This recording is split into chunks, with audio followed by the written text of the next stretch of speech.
or PC, as well as your Mac.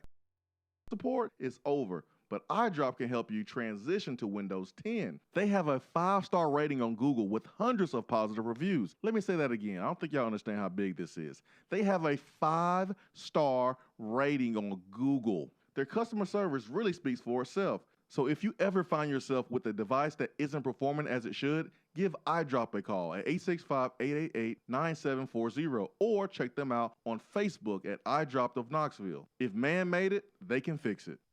Top 100 barbecue restaurant Dead End Barbecue is a no-brainer when you are craving the smoky flavor of quality Q. Dead End makes it easy to enjoy their fantastic menu with online ordering from Chow Now for pickup. Or if you don't feel like leaving the house, then have Dead End Barbecue delivered right to your door by Loco Knoxville or Bite Squad. Cheer on your favorite team with the best barbecue around. Check them out online at deadendbbq.com. Dead End Barbecue. The search is over. Deep down the middle's got his man, and he's gone. Jason Swain, touchdown. It's time for the Swain Event with your host, Jason Swain. My man. Real sports talk for the real sports fan. All you chumps are gonna bow when I whoop him. It's time for the Swain Event, fueled by Dead End Barbecue. Give me 2 house and a Ric Flair.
Swain Event, SwainEvent.com, fueled by Dead End Barbecue. It is Thursday, best day of the week, June 17th, and 2 days before Ben McKee hits that, what is he going to hit? He's going to hit the air. That's right. He's going to hit the air on his way to Omaha, Nebraska for the College World Series 2021. Tennessee, one of 8 teams looking to claim the crown, and Ben McKee is going to be there, and he's going to give us all the tea while he's there. Ben, good morning. Good morning, Jason. How are you? Good, man. Good. That's good. You know Tony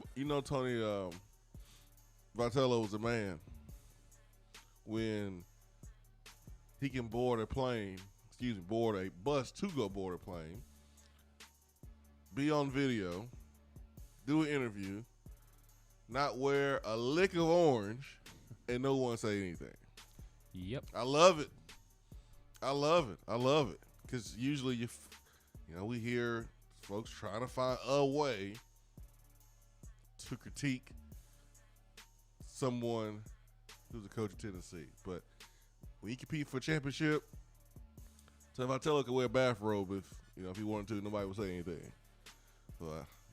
Some of the ladies would probably like that, but Tony Vitello's world, man, we just living in it. Yes, it is. And speaking of ladies and Tony Vitello, think some female members of Vol Twitter need a glass of water this morning because they are very thirsty.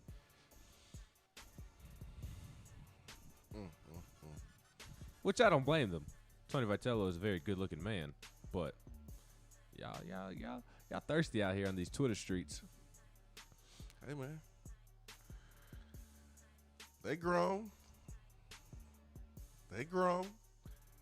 Do you think, girls? Do you think? Maybe one day you'll get chosen. Maybe one day. Maybe one day.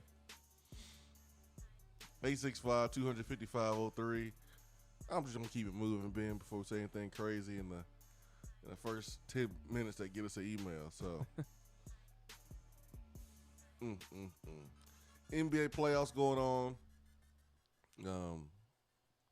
I've been watching a little bit, but like baseball has taken my attention away from basketball a little bit. But man, the Atlanta Hawks, one game away from the conference finals. The Hawks. The Clippers, one game away from the conference finals. The Hawks and the Clippers. Man, I remember the Hawks going through, and maybe they still are going through, like identity crisis where it seems like they change their uniform, their logo every other year. The color scheme every other year. But, hey, man, if Tennessee baseball can go compete for a World Series championship, why not the Atlanta Hawks in basketball? Yeah. I've lost total interest in the NBA playoffs, to be honest with you. I still keep up with who wins and whatnot, but I haven't watched a lick of it over the last week or two. I could care less about Trae Young. I can't stand his brand of basketball. I really don't like him personally. I think he's a heck of a basketball player. Not my cup of tea. Same with the Nets, James Harden, Kyrie Irving, not my cup of tea. I do like Kevin Durant, so I like to see him putting on an all-time NBA playoff performance like he did 2 nights ago. I did see the highlights of that, and that was cool to see. But Clippers and Kawhi Leonard is out with an ACL injury. Got Mike Conley down for the Jazz. Not that that's the end-all, be-all, but it does obviously impact them. Joel Embiid had, 37, 38 last night on his injured knee. Chris Paul might have to miss time due to COVID. Luckily for them, they swept, so maybe that'll help him get back early or in time for the next series, since he won't have to miss any games that would have taken place had the Suns not swept the Nuggets. But a lot of injuries, a lot of guys that I don't really care about. The Grizzlies aren't in it. You know, the Tennessee baseball team's making a run at the College World Series. I've kind of lost interest in the playoffs this year. I don't know that it's been all that entertaining. At least it hasn't for me. Oh, it's been it's been pretty good, man. You know, watching Luka go off, you know, before, you know, they want him to get eliminated by the Clippers. Kawhi and Paul George stepping up. I mean, it's been pretty good, man. Especially Donovan Mitchell. I remember a couple years ago when Mike Conley hit the Jazz, and the Jazz played in the playoffs one year, and Donovan Mitchell shrank. Like, he shrank in the big moments. And you were really high on the Jazz, more high than I was. And I remember we had a bet that the Jazz wouldn't finish at a certain spot. And I said, until Donovan Mitchell steps it up in the fourth quarter and becomes that guy, they're not gonna finish in the top. I think I said 5 or 8 or whatever. But think about that time we had that conversation, Ben, and now, like, Donovan Mitchell has now kicked in the doors. Like, yo, I'm in all-star, superstar conversation, because he's doing this with like a bum ankle, dropping 40, 38 points on teams when he's just taking his game to the next level. The whole injury thing is really a talking point, because they had that shortened offseason. You know, they pushed back last season as long as they could. They played the bubble, and then they had a quick turnaround because, I mean, NBA can't be losing money out here, right? Nope. So they had the quick turnaround. But I think the injuries have a lot to do with the quick turnaround. And then CP3, I heard Jalen Rhodes say that CP Chris Paul is vaccinated, and he may miss like one game because of the protocols. But And the sweep. yeah. So, but the Tennessee baseball, I'm with you, has really taken my attention, and we haven't even played. It's Thursday, but just I don't know, man. Just getting ready for the series has really just made me focus my attention on Tennessee baseball. We ain't played a game since Sunday. I'm over here like, when we play again, and it feels like the Tennessee basketball team a couple of years ago when you had that weekend game on Saturday, then you had the midweek game, and you just kind of was counting down the days that Tennessee basketball would take the court because you just love the way they play, you love the way they represented Tennessee, and for some folks, they didn't even like basketball. It was just the fact that team, you felt that energy from that team. Yeah, I mean, this team has that same energy that just oozes out of them. Evan Russell is I'd say Drew Gilbert is, I don't know, it's kind of weird. Like Drew Gilbert and Evan Russell are kind of the two spirit animals of the team, and they do it in similar ways, but not so similar ways. Tony Vitello is Drew Gilbert, or I guess I should say Drew Gilbert is Tony Vitello in a player form. He's a madman and stomps around the yard, in the field, in the dugout, out of the batter's box, around the bases, whether it's 10-0 Tennessee or Tennessee's losing 10-0. Drew Gilbert is always on edge and always ready to show his emotions at a moment's notice, whereas Evan Russell will also show his emotions at a moment's notice, but it's more controlled, I guess, more contained emotions, and Evan Russell's a fifth-year senior, I believe, and Drew Gilbert's a second-year player. He's a COVID freshman or a true sophomore, however you want to look at it. So there's a difference in age and a difference in maturity there, which would explain why Evan Russell's excitement and energy and playing on edge is more controlled. But those two guys, they set the tone for the rest of them, because there are some quiet guys in that lineup. Jake Rucker, Tennessee's most consistent hitter at the plate, 3-hole hitter, which is typically your best hitter in your lineup more often than not. He's very quiet person. Connor Pavoloni is not afraid to speak up, and he's a really good leader, and the guys love him. But he's not the emotional type like a Drew Gilbert or an Evan Russell. Max Ferguson oozes confidence. He is very confident in himself, but he's also very quiet. So you got a good mix of personalities on this team. Jordan Beck, very quiet. Talking to Jordan Beck is like trying to pull teeth, because he is shy until he gets to know you. So I couldn't agree more with your thought that you can't wait for this team to play, because you just love the personality. There's so many different personalities that it kind of all comes together as one. Chad Dallas, he's a maniac on the mound in terms of him attacking the hitters, and just he's not afraid to compete. You want every athlete to compete like Chad Dallas. You want every athlete to compete like Chad Dallas. Whereas Blade Tidwell, Tony Vitello has said this season, I may be paraphrasing a little bit, but I believe his wording was even Blade Tidwell ticks a little different than most, and he's more of an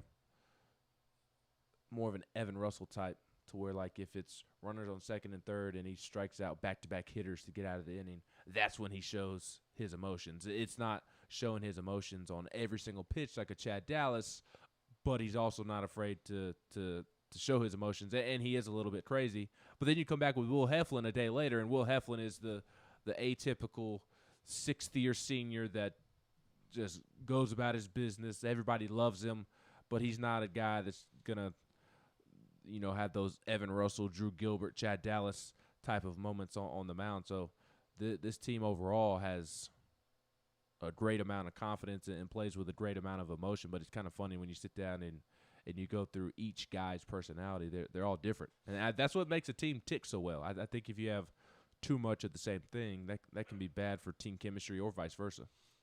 Well, it's not even which. It's Chad Dallas, but Chad Dallas reminds me of Ricky Vaughn, man, from Major League. Mm-hmm. Wild thing. Charlie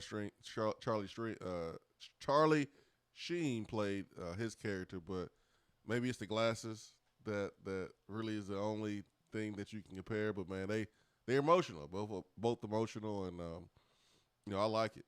I like the emotion. I like the passion. Coming from a football guy, you gotta have it. Like, you gotta have it in football. Baseball, maybe not so much, but I still like it. Like, I still like to see it from Chad Dallas. So, a lot of similarities to the basketball team from a couple of years ago. And this team is special, and I hope they enjoy every second of it, every single moment. I saw where they hit the hotel and were greeted by Tennessee fans there, and they're in Omaha.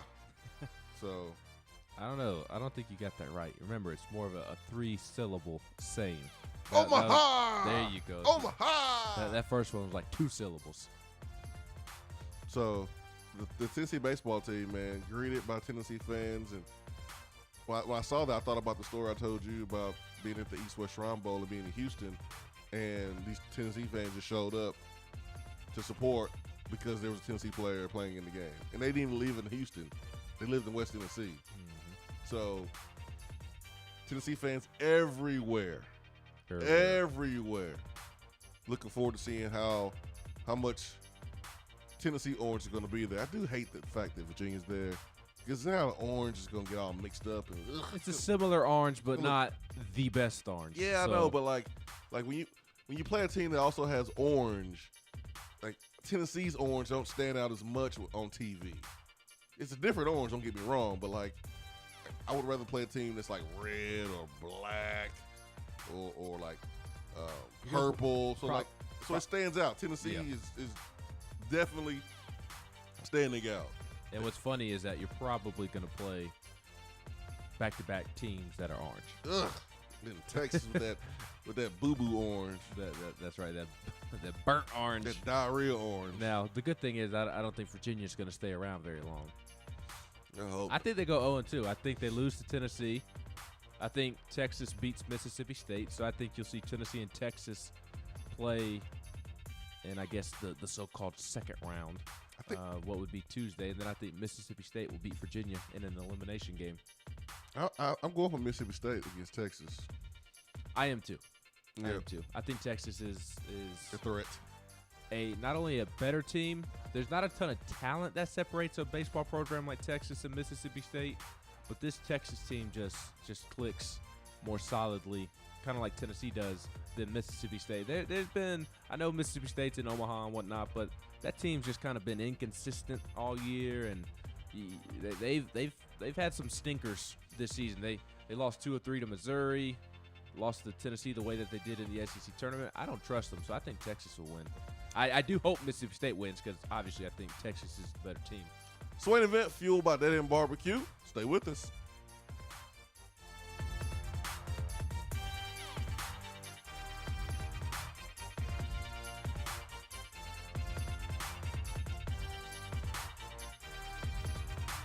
If you want to get in on the conversation, call the Iris Networks hotline at 865-200-5503. Grow your business with Iris Networks high-speed fiber internet. IrisNetworksUSA.com. If you're coming to Knoxville and need a place to stay, do yourself a favor and book a room at Hampton Inn Paper Mill, also known as the Hampton on the Hill. This award-winning property is literally in the top 5% of all Hampton Inn properties. The GM, Stephen Lawrence, is a good old local boy who grew up in the business around Knoxville. He and his staff are always available, always willing to help, and will go above and beyond for their guests. The newest Hampton Inn in Knoxville has clean, affordable rooms, flat screens, fridges, and microwaves in every room. Plus, breakfast is included in every rate. Not to mention, there's also a pool and fitness center on site. If it wasn't so close to amazing restaurants, bars, and shopping, you would never want to leave. At only 6 miles from campus, you're still right in where the big orange action is. Go to HamptonInn.com, search Knoxville, and book your room at the Hampton Inn Paper Mill or call 865-693-5400. Top 100 barbecue restaurant Dead End Barbecue is a no-brainer when you are craving the smoky flavor of quality Q. Dead End makes it easy to enjoy their fantastic menu with online ordering from Chow Now for pickup. Or if you don't feel like leaving the house, then have Dead End Barbecue delivered right to your door by Loco Knoxville or Bite Squad. Cheer on your favorite team with the best barbecue around. Check them out online at deadendbbq.com. Dead End Barbecue. The search is over.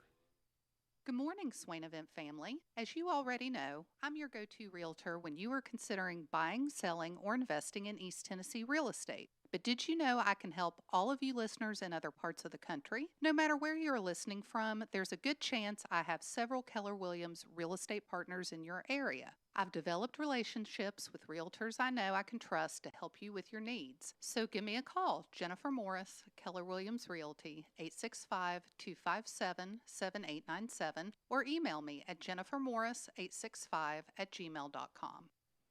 When I made the move to my own studio, I was worried about this. I was worried about that. I was worried about, hey, did I get this piece of equipment? Did I get that piece of equipment? Does that sound good? Does that not sound good? One thing I didn't have to worry about, that was office furniture, because Office Furniture Outfitters met my furniture needs. With a 50,000 square foot facility, they have East Tennessee's largest selection and are the best value for new and used office furniture. Located in Knoxville, it's easy to find everything you need for your new space, including desks, file cabinets, chairs, conference tables, and more. Office Furniture Outfitters is turnkey. They came to my place, we mapped everything out that was needed, they delivered, and get this, set everything up. To learn more about what Office Furniture Outfitters can do for you, log on to ofonox.com. That's ofonox.com.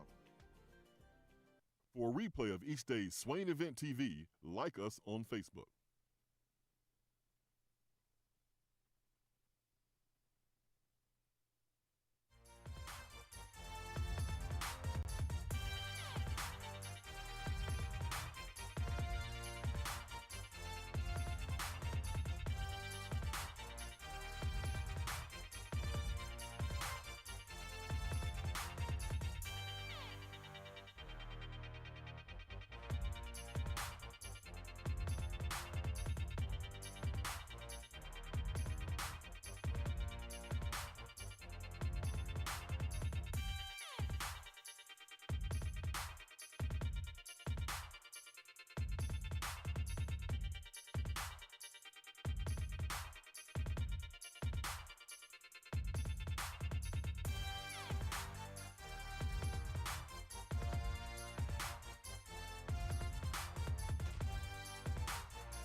Swain Event, SwainEvent.com, fueled by Dead End Barbecue. Ben McKee, Jason Swain. Hour one is brought to you by Hiller Plumbing, Heating, Cooling, and Electrical. I'll tell you one other thing, Ben. You tell me. Say it with your chest, too. I don't think that's necessary. I wouldn't either with that little bird chest. Yeah, I don't think that's necessary, man. Not for this one. But something else that we haven't been able to really talk about or even need to talk about this year that's different from last year because, last year was a little bit different. COVID was threatening the college football season. This year, Tennessee 3-7, so really hard to talk about Tennessee football like in previous years, I guess. Which is funny because I told you this the other day off air. I don't mind sharing it on air. Our Apple reviews, podcast reviews, are really good. I think it's like a 4.7 out of 5. I think there's like 2 1-stars, and one of the 1-stars was on like December, like one of the days in December this past football season, in the midst of Tennessee playing A&M, Tennessee playing Florida. Oh yeah. And somebody commented and said, "I really love the show, but Swain, you need to tell Ben to stop being so depressing." Something I'm paraphrasing, but Ben needs to stop being so depressing when talking about this football program. Yeah, 3-7. I mean, Bro, it was 3-6 at the time. Yeah, like my tone. He was like complaining about my tone being negative and being so negative and depressing when I talk about Tennessee football. They're 3-6, 3-7, getting their butts kicked by everybody. What do you? It's not me doing it on purpose. What do you want me to say? I thought it was funny. The football team is having the worst season of all time. And everybody's angry at the world. There's rumors about a potential coaching search. And you had the Eric Gray stuff pop up there at the end of the season that kind of led to the conversation of investigation. And somebody's upset with me being negative about the football program. I mean, you can make the argument that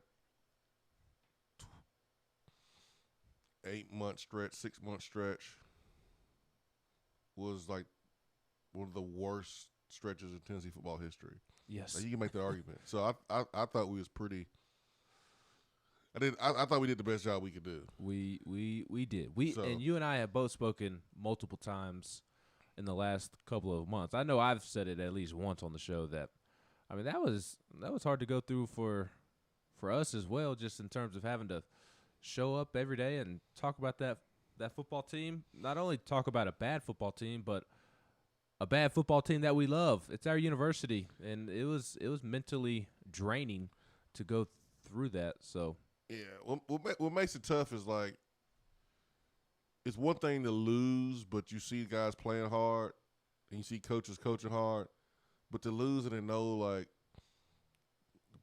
the players are tapped out, the coaches are tapped out, without like MF and everybody, and to telling everybody get out, like that was tough to do, man. Mm-hmm. That was tough to do. All right, so back to my point. Which, by the way, you can go on Apple and leave us some nice reviews if you would like. Wash that silly review out of there, please. Yes. A lot of positive reviews, and for everybody who has left a positive review, thank you. So one thing we haven't talked about much this offseason, because Tennessee baseball, is my garden, man. This is true. We haven't talked about my garden at all. No, you and I haven't even really talked about your garden off the air or after the show. Yeah, like last year I could not grow any zucchini. Or talk about your garden enough. Yeah, I know. That's all I would talk about is a garden. But like, I have two that's ready to go. I gotta go pick them after the show. 2. I couldn't grow. I grew 1 all season last year. 1 because the squash bugs were getting to them.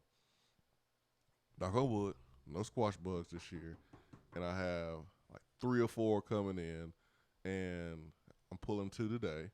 I got some pepper. My corn is that sounded weird. The corn is growing. I got the beans. The beans are flowing and going. I got some onions. Tomatoes are looking good. I'm not growing any aromas this year. It's just too many little tomatoes. God, it's so annoying, man. So annoying. And the birds like the aromas more than the beef steaks. Anyway, so I haven't been able to talk about my garden that much, man. I redid my garden, kind of like redesigned it, created some new boxes to like a U shape, built a fence around it to keep critters away, and little Ace. Haven't talked about it. Why? Because we've been talking about winners. And when you have winners going on, or when you have winning going on, and you have winners making it happen, you don't have to bring up things from Pinterest. You don't have to bring up the garden. You can talk real sports. Outside of Tennessee, what is going on at Arizona State? A lot, apparently. What is going on at Arizona State? Like, when I saw the headline, I was like, oh, okay, Herm, get it, yeah. Okay, that's what I'm talking about. That's what I'm talking. Good job, Herm. Yeah. It was like I was getting hyped for, when you see like an old person they can dance and got rhythm. Like, oh, okay, Grandma. Okay, Granddaddy, get on that good foot. Okay. Well, it's kind of like when somebody like myself is around people like yourself, and we start dancing, and all of a sudden, you're surprised that I have some dance moves and can bust the move. Yeah, pretty much. Yeah, pretty much. Like the first time I saw Stokes dance, I was like, "Yo, you surprised me." A stereotype about white people is that we do not have rhythm. No, it went. That is a stereotype. That is. For me though, it was like Stokes was like short, white. Like I didn't think Stokes had that in him. But you didn't think dancing was in his being, repertoire? Being from Atlanta, I had to kind of check myself. But like Herm Edwards, seeing this headline, I was like, okay, Grandma, Granddaddy, do your thing. Herm Edwards under investigation for NCAA violations at Arizona State. I was like, oh, there you go, Herm, getting your Kirby on, getting your Saban on. There you go. You notice I'm not gonna mention our former head coach because I'm deflecting. That's right, I'm deflecting. And I go and read the article a little bit. I'm like, yo, what are you doing, Herm? What are y'all doing? What are y'all doing? Arizona State has confirmed publicly that the NCAA is investigating this football program. That confirmation came after reports that Edwards and others within the Arizona State program violated the NCAA recruiting restrictions during COVID-19 pandemic. One unnamed staffer says it wasn't a secret. As far as everyone knowing who came into the office, the number is too big and the names are too many. They would bring in parents, their moms and dads and friends. They'll get a facility tour like they were on an official visit. They'll show you the weight room, training room. They'll show you everything. I don't know how the NCAA is going to punish this, man. And, wow. There's a group of people that are like, good for Herm, right? Mm-hmm. Good for Herm. Good for Herm. Whatever. There's another group of people that's going to be like, man, Herm put a lot of people in danger. So what is the NCAA going to do here? Herm is 67 years old. He was a superstar on ESPN, really dang good coach in the NFL, and his relationship with the AD, who at the time was all up in Tennessee's business, making comments. If you don't remember, when Tennessee pushed out John Curry, there's some ADs that had some things to say. That AD over there was one of them. So, anyways, oops. But Herm Edwards jumped in college, and he's been fairly successful there at Arizona State. When you have programs like USC has been down, Oregon is good, but not the same as they were under Chip Kelly.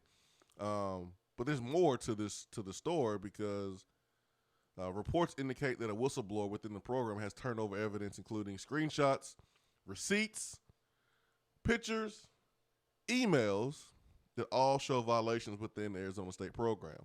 It's also been reported that some people within the program have been disgruntled with former NFL linebacker Antonio Pierce, who is Arizona State's associate head coach, defensive coordinator, recruiting coordinator, and is widely viewed as the heir apparent to Edwards as head coach. So there's some drama going on.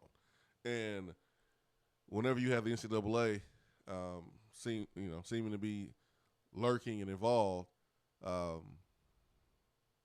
makes it easier for them when you have a whistleblower from inside. And that sounds pretty familiar because Tennessee had that. And when you have a culture that is toxic, when you have a culture where people are not getting along and respecting each other, they're quicker to snitch on each other. They're quicker to tell on each other. They roll over on each other. Now, if you have worked your entire career to be in college football, being on the staff, being at the wrong place at the wrong time could really damage your career. It really could. So for some of these folks, they're blowing the whistle because they're trying to save themselves. They have a family, they have a career. I won't judge too much there, but I understand. But think about a guy like Joe Ossovet, Ben. Pruitt gave him an opportunity. He earned his opportunity to be on the field coach, and poof, it's all gone. And hasn't gotten an opportunity since. It stinks.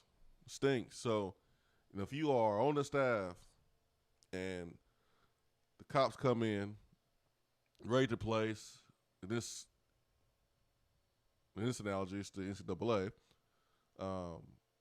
you can also get in trouble too. This is why I think guys like David Johnson got out. I think David Johnson knew what was going on and got out. Coaches, Karen Scher, it's one thing not to get along with the coach, but it's another thing to be in a position where that ruins your career if you want to coach in college, which David Johnson is doing. But I found this really interesting yesterday, Ben. But yeah, man, we don't have to talk about the pinchers. We don't have to talk about the Garden. We're talking about winners. Well, Tennessee baseball. Yes. Real quick on the Arizona State stuff. It's just funny because of Herm Edwards' devil comment at his press conference. Remember? Yeah. The reporter from whatever site that mentioned devil. Yeah. Because it's the Arizona State Devils, Sun Devils. Yeah, Sun Devil. He's like, I don't know no Devils. Yeah. He had some other comments that he made in that line as well that I forget. But just funny to think that he said, I don't know no Devils. He's good for college football too, man. And now Herm Edwards, 2-3 years later, is dealing with the devil in the NCAA. I hope that he makes it out of this, man, because I think he's good for college football. You think he'll get fired off of it? It's Arizona State. He don't coach Alabama. That's true. That is true, unfortunately. They'll fire Herm Edwards and then give Nintendo another 10 years. And then another bowl ban to Missouri. That is you know how this rolls. One way to look at it, for sure. You know how this rolls, man. Unfortunately, we do. Herm Edwards is at Arizona State. He's not at the big time program. He's not at LSU. LSU has yet to get in trouble in anything. But they about to crush Herm Edwards. Well, you better believe it. They are about to get in trouble with they're under a Title IX investigation for their handling of Darius Geis and some other situations.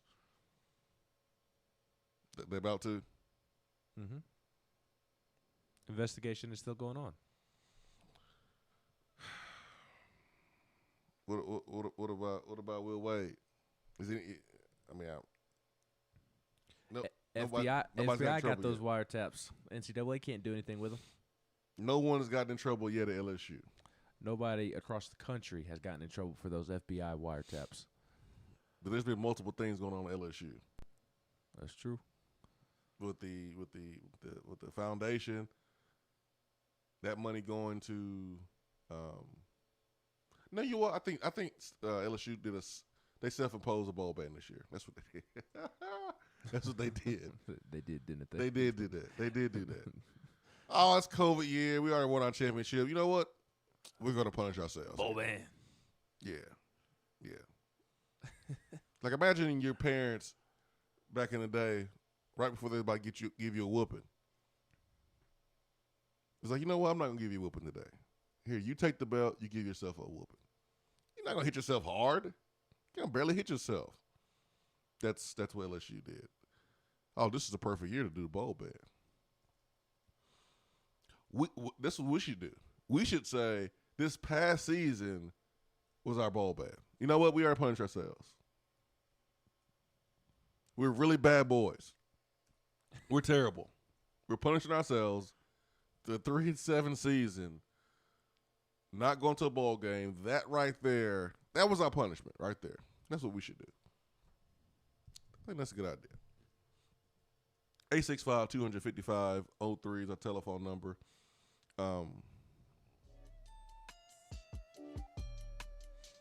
Tennessee Tiger says LSU's Title IX is federal versus the school, not NCAA, which is worse for the school, but technically doesn't affect sports unless NCAA does something. Which they won't. LC Voss has read a Ole Miss he was on the Ole Miss site last night where they have heard from a national source that Tennessee is preparing to pay Tony Vitello $1.8 million. Have y'all heard that number? Oh, so that would make him the highest paid coach in college baseball, right? Or one of a top 5. That sounds familiar.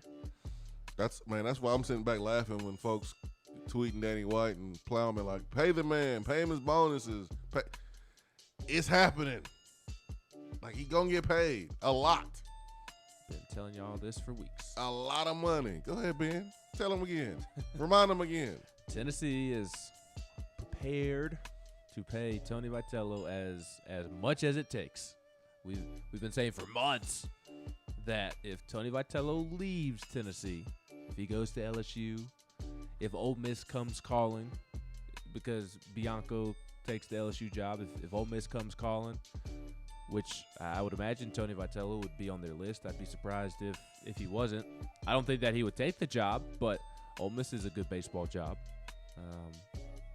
If those schools come calling, LSU, Ole Miss, and Tony Vitello takes it, it's going to be because Tony Vitello takes an already established baseball job. It's not going to be the fault of Danny White. It's not going to be the fault of Chancellor Plowman. It's not going to be the fault of Randy Boyd. It's not going to be Tennessee's fault if Tony Vitello leaves. And that means that they are willing to pay Tony Vitello. I've heard willing to make him the highest paid coach in baseball. That doesn't mean that he will be the highest paid coach in college baseball, but they're willing to go that far if they need to. And they're also willing and will commit to the program from a facility standpoint. So nothing has changed over the last couple of months. It's same song and dance. Get some good stuff on the text box that we'll get to after the break. Swain Event, fueled by Daddy and Barbecue. Stay with us.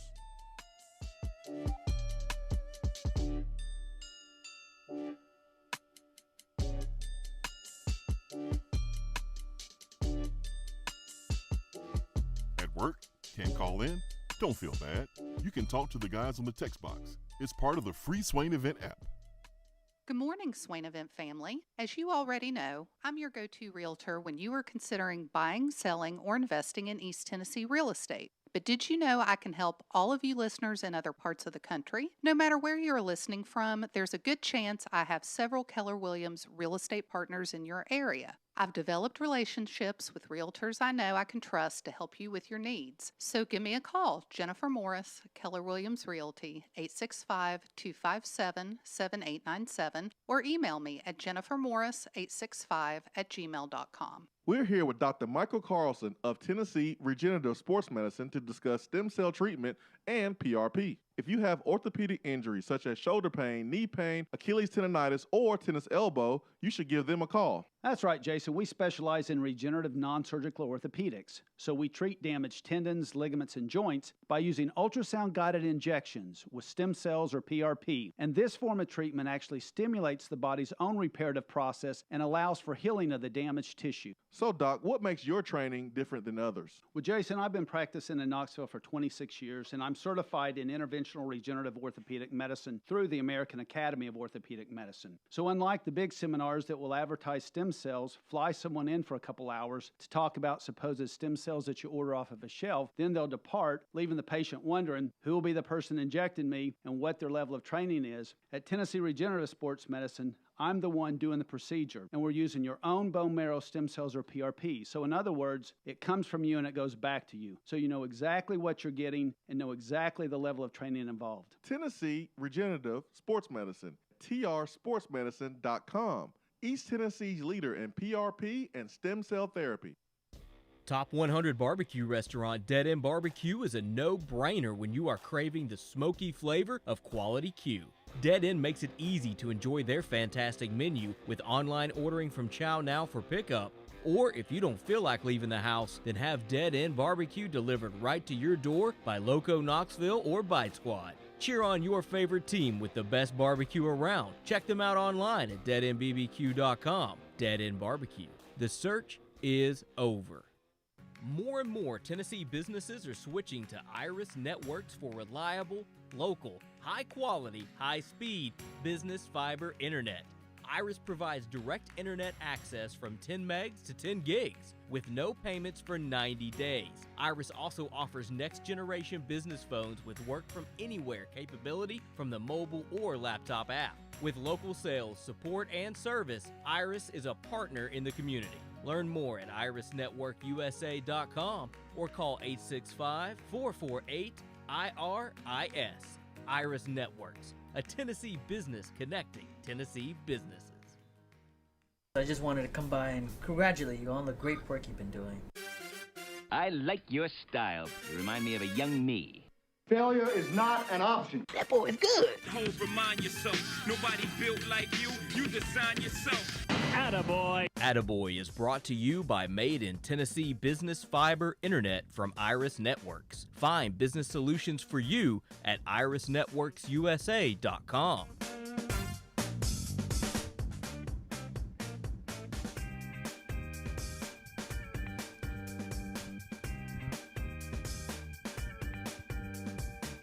90 days, no payment for business internet. Iris Networks, reliable, local, high-quality fiber, business internet, and voice. Give them a call at 865-448-4747. Made in Tennessee for Tennessee businesses. That is Iris Networks. USA.com. It's time for Attaboy. And Ben, what do you have for us today? Going to give several Tennessee baseball players an attaboy today. We're going to start with Chad Dallas, a.k.a. Cheese. A.k.a. Wild Thing. That's right. I mean, just look at this photo of him. He even looks like Wild Thing. He does, man. And he has a pretty cool story. From what I've seen on Twitter the last couple of weeks, I'm going to work on something after the season is over. I don't want to bring it up now, but in terms of like writing a story on it. But I believe Chad Dallas's dad has ALS back in Texas. So he is playing with a purpose and a passion. I've seen some things retweeted by him, Chad Dallas, and just kind of creeping his timeline, seeing some things about his siblings retweeting things about his dad having ALS. So I'm going to follow up on that after the season is over. But if so, you can see where Chad Dallas ignites his fire and why to what he is doing. But Chad Dallas, a great dude, always been great with the media, and he earned All-American honors. He has been named by the National Collegiate Baseball Writers Association, the NCBAA. He has been named a third-team All-American. This was announced on Wednesday. He is the second Tennessee Vol to garner postseason All-American honors this season. Jake Rucker was named an All-American by Collegiate Baseball News. So Chad Dallas has had a heck of a season, 11-1 over 16 starts, and his 11 wins are the most by a Tennessee pitcher since 2005 and ranked tied for 6th in program history for a single season. He has also recorded 118 strikeouts this season, which is 8th on UT's single-season list. So Chad Dallas gets a huge attaboy for being named a third-team All-American by the National Collegiate Baseball Writers Association.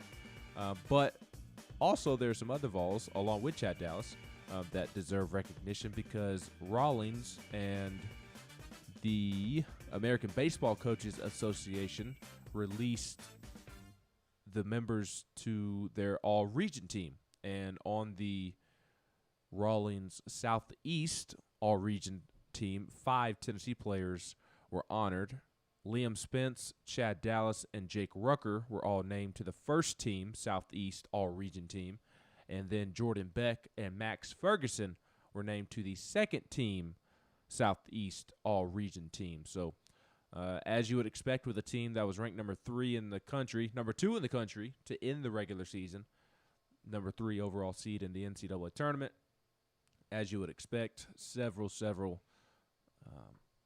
awards and accolades are coming down on them as they should, because they all have had a tremendous season.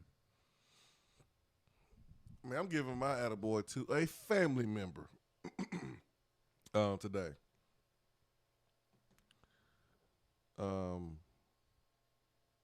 my first cousin used to be little DeMario, but he ain't little anymore. You play linebacker? No. Plays football, but man, baseball is where a lot of his energy is spent. And my uncle, my mom's brother, I know has been pouring in a lot of resources, energy into him. I have another little cousin who is the sister. She's like a national freaking champion shot put. She has been for a while. Her age, she's a beast. But I'm giving an attaboy to my first cousin, DeMario Gee, who yesterday got an invitation by the University of Tennessee baseball program. Upcoming summer prospect camp. So I don't know if you remember, but I told you I had a little cousin that was real serious in baseball, and before it's all said and done, you know, he's gonna be pretty good. Well, here we go. So I'll give him an attaboy to my little cousin DeMario, man. I remember when I was in Chicago, and man, the dude was barely hit my waist, and look up to Big Cuz because playing sports, and got a scholarship to play at Tennessee SEC football. And I remember when my uncle came down from Chicago to the Alabama game. We had won in 2006, but I was not happy because I got hurt. And man, little cousin blazing his own path now. So I'm giving an attaboy to my little cousin DeMario Gee, who's been officially invited by Tennessee baseball. That's awesome. You texted that to me, and my bad, forgot to text you back. Had to take the doggo to the vet yesterday for his yearly shots. So it's all good. I saw you tweeting though. That's always a. I saw you tweeting last night. A trip. Oh, just wait till you have to take your dog to the vet. Oh, I already did it. Ben. No, when he's full grown. Ben, I've taken my other dog to the vet and put him down before, so I get it. I get that, but I understand. Taking a 1-year-old, 2-year-old dog to the vet is it drains your energy. I understand. I've had 2 dogs before. That's why Ace. That's why I forgot to text you back. Not That's because all I'm good. a bad friend. Oh, that's all good, but, man. I ain't your girlfriend. That's exciting. Oh, I know, man. I know. So I think you need to go put a good word in for him. I don't think I need to. Man. How old did you say he was? Do you know what grade he's in off the top of your head? Not exactly. High school. That'd be cool to get although he's not a Swain, get a Swain family member on the baseball team. It's blood, yeah. It's Swain come from my dad's side. This is my mom's side. This is my uncle's I want to say second youngest son. And they live in Texas. So this is your first cousin? Yeah, it's my first cousin. Yeah, no, it's my cousin. It ain't my. Oh yeah, that's my cousin, man. Hey, no, this my first cousin. This ain't my second cousin, third cousin. Like this my first cousin. Look, man, I got to ask. We talked about. Go ahead and say it, Ben. White people stereotypes earlier in the show. We claim we do that. Black folks always call each other cousins. We do it. We do it. Y'all have way more cousins than we do. You right. We right. But no, this is really my first cousin. Like first cousin. I was talking to a friend a couple weeks ago who is black, and that's good, Ben. Well, I had to, for context in the story, he was telling me about one of his cousins, and I asked him like, "Is this your first cousin?" And he was like, "Nah, it's my it's my mom's stepdad's." Stepson. I was like, what? That's your friend. That's your friend. He's not your cousin. That's your friend. Like when you got down to the nitty gritty, he wasn't actually a cousin. That's your friend. Correct. No, this is. I'm gonna start calling you my cousin. The Cousin Show. The Cousins. We're from Alabama. I don't know that we should do that. The Cousins Event. Oh man, no, this is my real first cousin. No cap. Yes. There you go. Yes. You. Oh, dude, I was in the car last weekend, and I was driving my oldest to basketball tournament, and one of the other parents, we had their kid with us too. So I was kind of like carpooling. Had two 13-year-old girls in the car, and I used no cap in the car, and my daughter's friend was laughing. She thought it was cool. My daughter was so embarrassed. It was hilarious, man. I'll be trying to embarrass her on purpose. It'd be so funny, man. It's gonna be real good when mic's off. I said no cap, and it was perfect. Like I executed it perfectly, man. I felt like Simone Biles, man, in freaking Olympics, man. It was great. You should. And now that she's getting older and getting into high school, you're gonna have prime opportunities to embarrass her. Yeah, I'm not gonna take all of them though, but I think that you should. That was perfect, man. So yeah, real first cousin. We do have breaking news on the Swain Event text box. Breaking news from Jacob. Jason Swain has athletes in it. Jason Swain's family has athletes in it. Also, water is wet. But in all seriousness, awesome job on your family. Yeah, man. That's the first time I've ever been able to like brag like that on a family member. You know, getting some action when it comes to a scholarship offer or something like that. You know, my younger brother could have played college football, but it didn't work out. So this is like the first time, man, I've been able to say, yeah, man, I got a family member, I got a cousin being recruited by Tennessee. That is maybe I get pretty cool. Maybe I get another Tennessee baseball jersey. Maybe they're trying to suck. Maybe he'll wear number 1 and you won't have to get a new one. Maybe. Chip Payne wants to give out an attaboy to a Georgia employee. Of course. Which is pretty ironic given how he always makes fun of you for being Bulldog Swain. Now Chip Payne wants to give Georgia employees an atta girl. I ain't gonna let you do Chip Payne like that. But here's my thing. You're not gonna let me do Chip Payne like that. But how would Chip do you if you brought it up first? Yes, he would come for your neck. He would try to come for your neck if you did it first. He would, but I'm the bigger person here. I have inner peace, so I don't need to win the argument and debate because I know deep within that I'm just I'm at peace. I'm at peace. So Chip Payne says, I hate to do this, but can we give Carly Smith Gilbert, the new men's track and field coach at Georgia, an atta girl because she is the first woman to coach a men's track and field at UGA. So yep, she gets an atta girl, and man, the NBA is on the brink of hiring a female coach for the first time ever, too. Possibly multiple. Yeah, so it's coming. I love it. It's coming. So that's gonna be freaking awesome, man. I love when these barriers are being broken. There's some dudes at home mad. Woo!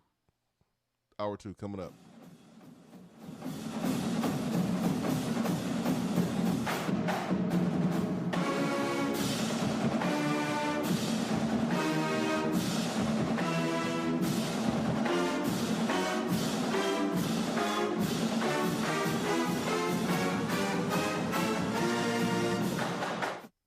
Top 100 barbecue restaurant Dead End Barbecue is a no-brainer when you are craving the smoky flavor of quality Q. Dead End makes it easy to enjoy their fantastic menu with online ordering from Chow Now for pickup. Or if you don't feel like leaving the house, then have Dead End Barbecue delivered right to your door by Loco Knoxville or Bite Squad. Cheer on your favorite team with the best barbecue around. Check them out online at deadendbbq.com. Dead End Barbecue. The search is over. Is that as low as you can go? Okay, thank you. Hello, is that as low as you can go? Okay, thank you. What are you doing? Calling around to get the best rate on a car loan. Why? Everyone knows Alcoa 10 is the best choice to purchase a vehicle or refinance your current loan. And with low interest rates and 90 days to your first payment, it's a no-brainer. You can even apply online and sign all the documents from the convenience of your home. Yeah, I don't know what I was thinking. Alcoa 10 Credit Union. It's so easy. Go to atfcu.com for details. Rates are dependent on credit score and equal housing lender. When you see the happy face on our truck, you'll be smiling because you'll know that you're in love. At Hiller, we care about your family's comfort all year long. If you get caught without air conditioning this summer, we're offering a free service call with any repair. That's a free service call when we do the work on your HVAC system. Visit happyhiller.com to schedule your appointment today. Call the happy face truck today. Top 100 barbecue restaurant Dead End Barbecue is a no-brainer when you are craving the smoky flavor of quality Q. Dead End makes it easy to enjoy their fantastic menu with online ordering from Chow Now for pickup. Or if you don't feel like leaving the house, then have Dead End Barbecue delivered right to your door by Loco Knoxville or Bite Squad. Cheer on your favorite team with the best barbecue around. Check them out online at deadendbbq.com. Dead End Barbecue. The search is over. Touchdown or Turnover is backed by Alcoa 10 Federal Credit Union, a place where you belong.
Touchdown or Turnover, that is backed by Alcoa 10 Federal Credit Union, a place where you belong. Better rates and better service. Ben McKee, Jason Swain.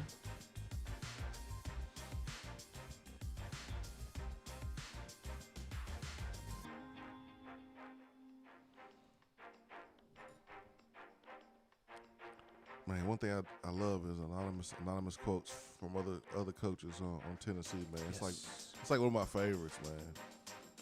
It's one of my favorites. It's one of my favorites. We'll get to that. Coaches had some things to say about how they think Josh Heupel's going to recruit in the SEC. I know, man. We got to get to it, man. We got to get to it. Thus proving my thought process in an earlier conversation we had this week. We had some type of, it was either late last week or early this week. You asked me about expectations with Josh Heupel recruiting, and my thought was that he would exceed what was thought of him based off of when he got the job, and the thought was that, is this guy going to be able to recruit? And it seemed like that was a huge, not red flag, but a flag. I don't know what color flag, but a flag or a concern that was raised when Heupel took the job by people in the business. And I think that expectation is going to be what he surpasses. He's too genuine. He's too good of a dude. Every recruit that I talk to loves Josh Heupel. Every single one of them. And like, it's unprovoked as well. Like, what do you like about Tennessee? Josh Heupel. Josh Heupel. It's unprovoked. They go out of their way. And I do ask a couple of them their exact thoughts on Josh Heupel, but there's been several that have gone out of their way to talk about Josh Heupel being one of the things, or if not the thing that they love about Tennessee. His genuineness, how he keeps it real, how it's not all about football. If I say touchdown turnover, Tennessee will finish in the top 15 in this class of recruiting. What would you say? In terms of touchdown and turnover? Yeah, touchdown turnover, man. Because Tennessee's certainly behind the 8 ball with this class, yes. But Tennessee has traditionally recruited in the top 15, which really doesn't mean anything. It's about what you do in the conference. And then, you still got to take that with a grain of salt, because we are talking about recruiting services who are ran by humans, and humans have biases. Mm-hmm. It's just the way it is. It's not computer system. It's not the BCS, computing and tell you who the best 2 teams are based on the information.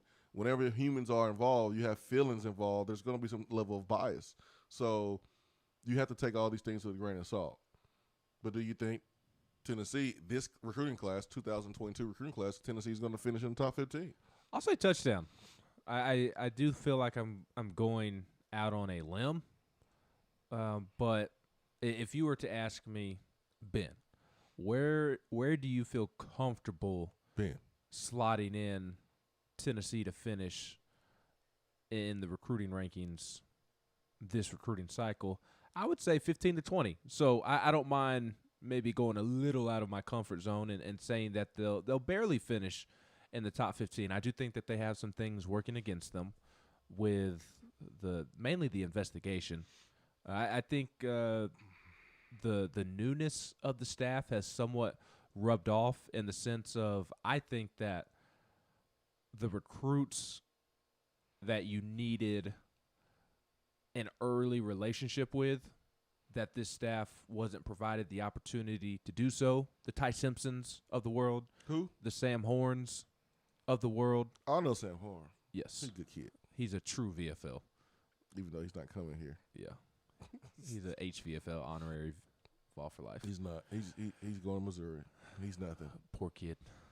But like those are the kids that you needed, like truly those early established relationships with. And I think that part of the recruiting calendar has surpassed. Like I think the guys that want to commit early and get in the boat early, and you're going to get those guys because of those relationships that you have already established. I don't think there's as many of those players available as there were when Tennessee got the job. So like the guys that Tennessee is going after now, like a Cam Miller, 4-star receiver from Memphis. He loves Josh Heupel. Loves Josh Heupel. And he's always been high on Tennessee. He's an in-state kid. But when Jeremy Pruitt was fired, Josh Heupel first got the job. Obviously, he took a step back from his view of Tennessee and was evaluating things and exploring other options. But because he did not make such an early decision like a Sam Horn, a Ty Simpson, a Jordan James, the 4-star running back from Oakland who committed to Georgia, guys like that, like he's left the door open for Josh Heupel and Cody Burns in this particular situation, because he's a receiver, Cody Burns, Alex Golish, to come in and develop that relationship.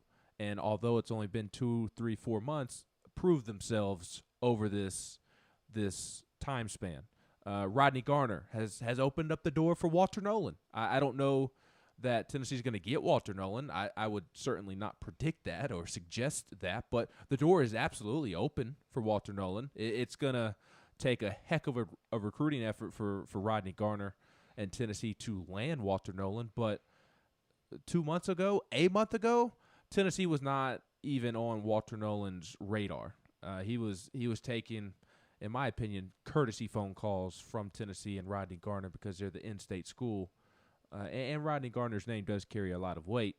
But because he left that door open slightly, Rodney Garner has been able to wiggle in and slightly open the door. And I do think Tennessee is going to be a school that he considers. I do think he'll take an official visit to Tennessee at some point. And I do think that he'll consider Tennessee. Again, I don't think that Tennessee should be considered one of the top contenders or anything. But it's situations like Cam Miller, like Walter Nolan, that I feel good about saying that Tennessee will sneak in to the top 15. The Wade twins, I think that's another example, although it does feel like if Tennessee had made Destin a priority at quarterback and had allowed him to be QB1, then maybe those two are coming to Tennessee. But I think there's also a little bit of established relationship issue there with Tennessee in the sense of they just didn't have the same amount of time as the Wade twins did with what's the guy's name that went from Kentucky to Michigan, the assistant coach, Clinkscale, something like. He has a funky last name, but that they loved that guy that left Kentucky for Michigan, and that was because that relationship had already been established. So you pair that with the fact that Tennessee wasn't necessarily willing to make Destin Wade QB1 in their class. That's why they're at Kentucky. So I think those type of situations, Jordan James. Say that again. Steve Clinkscale. Yes. Clinkscale. Yeah, funky last name. Say that 10 times fast. Yeah. Tongue twister. Steve. Let's just call him Steve. Yeah, Steve. Shout out to Steve. And we view Steve as a good man because he got out of Lexington and now he's at Michigan. Yep. But the Ty Simpsons, the Sam Horns, the Wade twins, the Jordan James, like, to me, those guys, like, that issue of not having the established relationship is over. Like, the door is slightly still open for Dallin Hayden the way that it is with Walter Nolan. Certainly wouldn't put Tennessee at the forefront, but the longer Dallin Hayden goes without making a decision is great news for Tennessee. If Dallin Hayden can make it through the month of June. Tennessee, Ohio State. Yes, absolutely. That is a Tennessee, Ohio State situation. But if Tennessee can make it through June without him committing elsewhere and get into the season where he comes and officially visits in the fall, I think that would be obviously great for Tennessee. So these players who have held off on committing throughout Tennessee trying to establish itself in Tennessee, in Knoxville after getting the job and getting their wits to them and just grabbing the bull by the horn, I guess. Like, I think it's going to pay off because, again, Josh Heupel is a genuine dude. The recruits love him, and the more time that they get to spend with him, the better Tennessee's going to do in this particular recruiting cycle. So I do think Tennessee's going to be able to get enough of the Cam Miller types to go along with Taven Jackson and some big-time offensive linemen. I think they'll do just enough to – I know that's a long-winded answer, but do just enough to sneak into the top 15. Cincinnati is 18 excuse me, on rivals. Oklahoma State is 19, Missouri is 17, USC is 16, but they'll probably be in top 10. Arkansas is at 15, Boston College is at 14, and we've seen this before. We've seen where, like, Kansas one year was like top 5 in recruiting because they had a bunch of commits. And they just fell off because those guys decommitted. But when you have recruits early in the boat, you're gonna be placed higher than when the recruiting cycle is over and it's National Signing Day. So just looking at rivals, I see some teams that really don't find themselves in the top 15 year in and year out. And then when I go over 247, sorry, Ben, but when I go over to 247, I see pretty much the same group of schools in the same spot, except for a few teams here and there. Pretty much the rankings are close because looking at a player's tape can be subjective, but when you see Boston College with 13 commits, in June, that's not subjective. It's 13, and so they're going to be up there as well. So you have some teams that normally are not high, but right now they are because they just have a lot of commits. So, like, for instance, again, like Rutgers is 5th in the country. They got 13 commits. Yeah. What is Alabama? Oh, Alabama is 247. They're 12, and then on Rivals they're like 13. So. Yeah. So, and obviously they're 12 and 13 because it's June. It's June. They but got 7. Here's the funny thing about recruiting. To your point, from a fan base and perception and whatnot, I remember reading articles in February and March, kind of after signing day, and once you flip the recruiting calendar to this recruiting cycle, Alabama fans were freaking out about not having a commitment in this current class for like a month. I think they didn't have a commitment for 2 months, and they were freaking out. I think they're really stupid. They are. Like, imagine being an Alabama fan.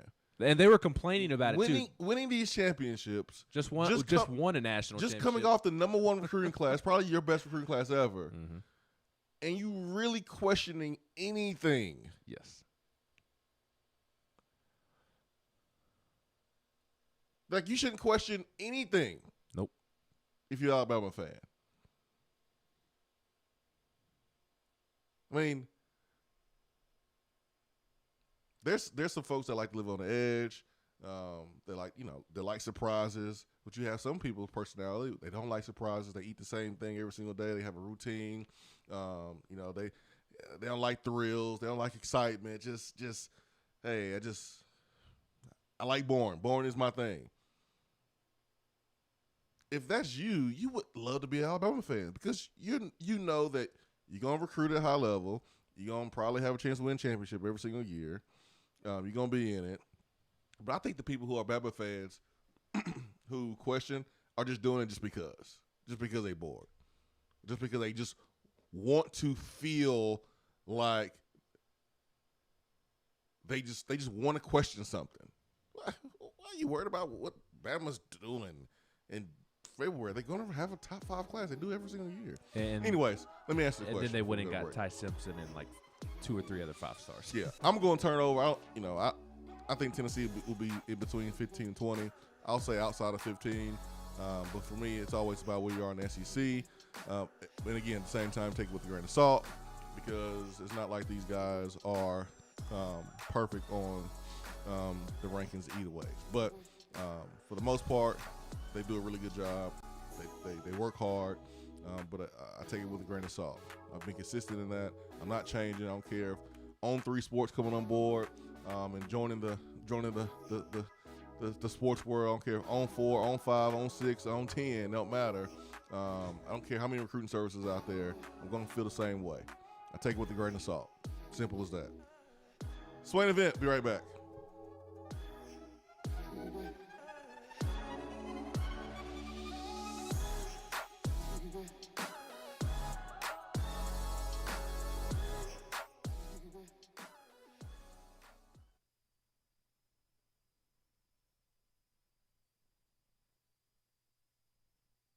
While the other guys are taking guesses, the Swain Event is taking you behind the scenes and in the huddle every morning from 7 till 10 right here. We're here with Dr. Michael Carlson of Tennessee Regenerative Sports Medicine to discuss stem cell treatment and PRP. If you have orthopedic injuries such as shoulder pain, knee pain, Achilles tendonitis, or tennis elbow, you should give them a call. That's right, Jason. We specialize in regenerative non-surgical orthopedics. So we treat damaged tendons, ligaments, and joints by using ultrasound-guided injections with stem cells or PRP. And this form of treatment actually stimulates the body's own reparative process and allows for healing of the damaged tissue. So, Doc, what makes your training different than others? Well, Jason, I've been practicing in Knoxville for 26 years, and I'm certified in interventional regenerative orthopedic medicine through the American Academy of Orthopedic Medicine. So unlike the big seminars that will advertise stem cells, fly someone in for a couple hours to talk about supposed stem cells that you order off of a shelf, then they'll depart, leaving the patient wondering who will be the person injecting me and what their level of training is. At Tennessee Regenerative Sports Medicine, I'm the one doing the procedure, and we're using your own bone marrow stem cells or PRP. So in other words, it comes from you and it goes back to you. So you know exactly what you're getting and know exactly the level of training involved. Tennessee Regenerative Sports Medicine, trsportsmedicine.com. East Tennessee's leader in PRP and stem cell therapy. When I made the move to my own studio, I was worried about this. I was worried about that. I was worried about, hey, did I get this piece of equipment? Did I get that piece of equipment? Does that sound good? Does that not sound good? One thing I didn't have to worry about, that was office furniture, because Office Furniture Outfitters met my furniture needs. With a 50,000 square foot facility, they have East Tennessee's largest selection and are the best value for new and used office furniture. Located in Knoxville, it's easy to find everything you need for your new space, including desks, file cabinets, chairs, conference tables, and more. Office Furniture Outfitters is turnkey. They came to my place, we mapped everything out that was needed, they delivered, and get this, set everything up. To learn more about what Office Furniture Outfitters can do for you, log on to ofonox.com. That's ofonox.com. It's a new season, which means it's time to rep your team in new ways with gear from Game Time Sidekicks. Rep the Vols with every sip with a new tie-dye tumbler or bottle. They also have a new NFL Players Association product line, so you can support your favorite VFL on Sundays. Want to put your own flair on a tumbler? Game Time Sidekicks has you covered with options to add your own text or even a monogram on the back of your favorite team tumbler. To check out everything that Game Time Sidekicks has to offer, go to GameTimeSidekicks.com. Carry your team with Game Time Sidekicks. Out-of-town law firms have been swarming into East Tennessee lately. Firms from Memphis, Chattanooga, and Birmingham have stormed into the area. Wouldn't you rather do business with a local law firm? You know, a true neighbor. Marcos Garza and the pros at the Garza Law Firm are just that.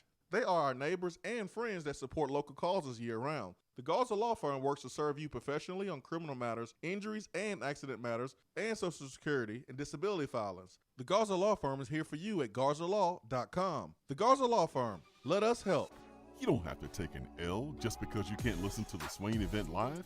You can catch up on the podcast posted daily on the app, online, and on iTunes.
Text box time. ATL VFL says, is Dallin going to be a running back? That's the plan. Yep. That's the plan. And that's what that is a mistake Jeremy Pruitt's recruiting staff made, trying to recruit him as a DB. He wants to play running back, and they went into his junior season recruiting him as a defensive back, and then he blew up as a running back during his junior season, and that even more so solidified Dallin wanting to play running back. And I think that Dallin did have a good relationship with Pruitt and them, but I don't know that he was gung-ho about playing DB. Yeah, at context, Dallin Hayden, one of the top recruits in the state of Tennessee, son of VFL Aaron Hayden. Tennessee, Ohio State, Notre Dame, but I think it's going to be Tennessee, Ohio State.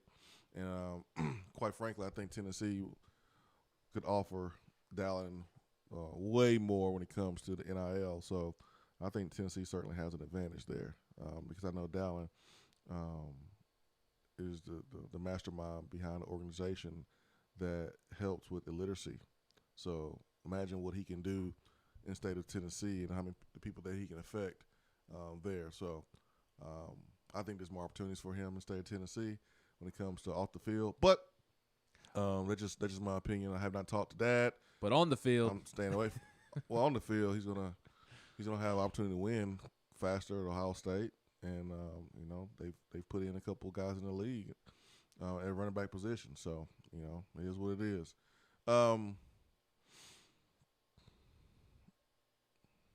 Hope we can pull Evan Stewart from Texas. Is what ATL VFL said. That'd be nice, but there's not been a lot of traction.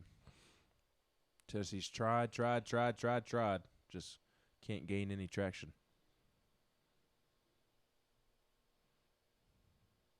That kid's a stud. You told the good people about him last fall, just in terms of talent. The receiver? Yeah, the receiver from Texas that has ties to Tennessee. I believe his parents went to Tennessee, if I'm not mistaken. Yeah, that's Devontae's cousin, remember? That's right. Remember? Mm-hmm. Remember? We Devontae was like, him. yeah, that's my cousin. Yep. Really, yep. Devontae, that's your cousin? Has a ton of family ties to Tennessee. Parents both went to school here. Mother ran track and field.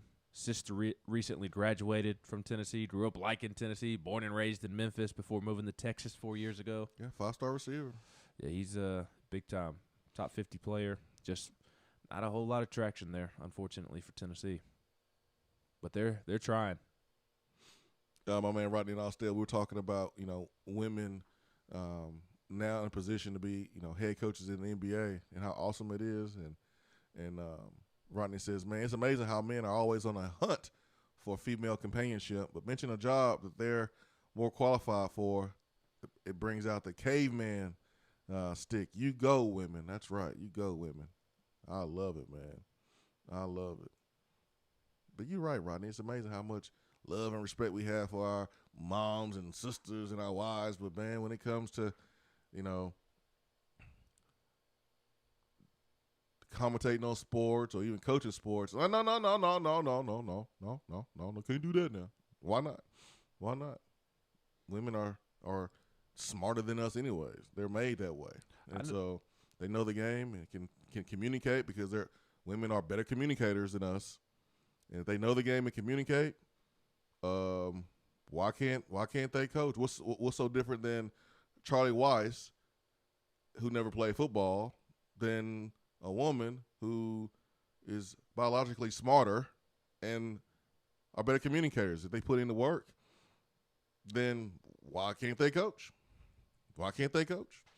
Yep, and I retweeted the video of Pelicans assistant coach Teresa Weatherspoon yesterday. Oh, and you can't watch that video and tell me that she can't lead anybody. Oh, yeah. Male, female, black, white, whatever. You can't tell me that she can't lead, communicate, guide, mentor anybody of all ages.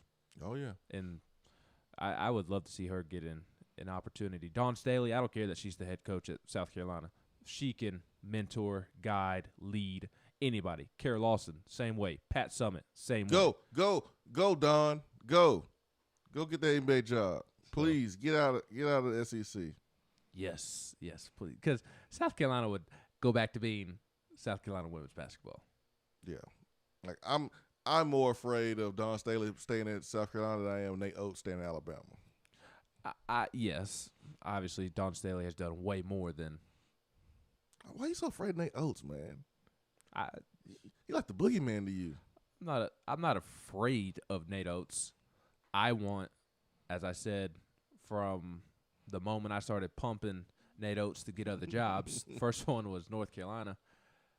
I want Alabama fans to have their heart ripped out of them. That's what it is. That's right. Nate Oates is to Alabama what Tony Vitello is to Tennessee. That's right. They won't care. Yes, they would. They'll go back to football. They love Nate Oates. You know, other fan bases say that about Tennessee. Yeah, they'll go back to football. But we can't go back to football. Oh, I mean, we will go back to football. But it won't be like instant. The moment Tennessee wins the national championship in a week and a half, or the moment that final out of Tennessee's final game is recorded, Tennessee's going to go right back to football.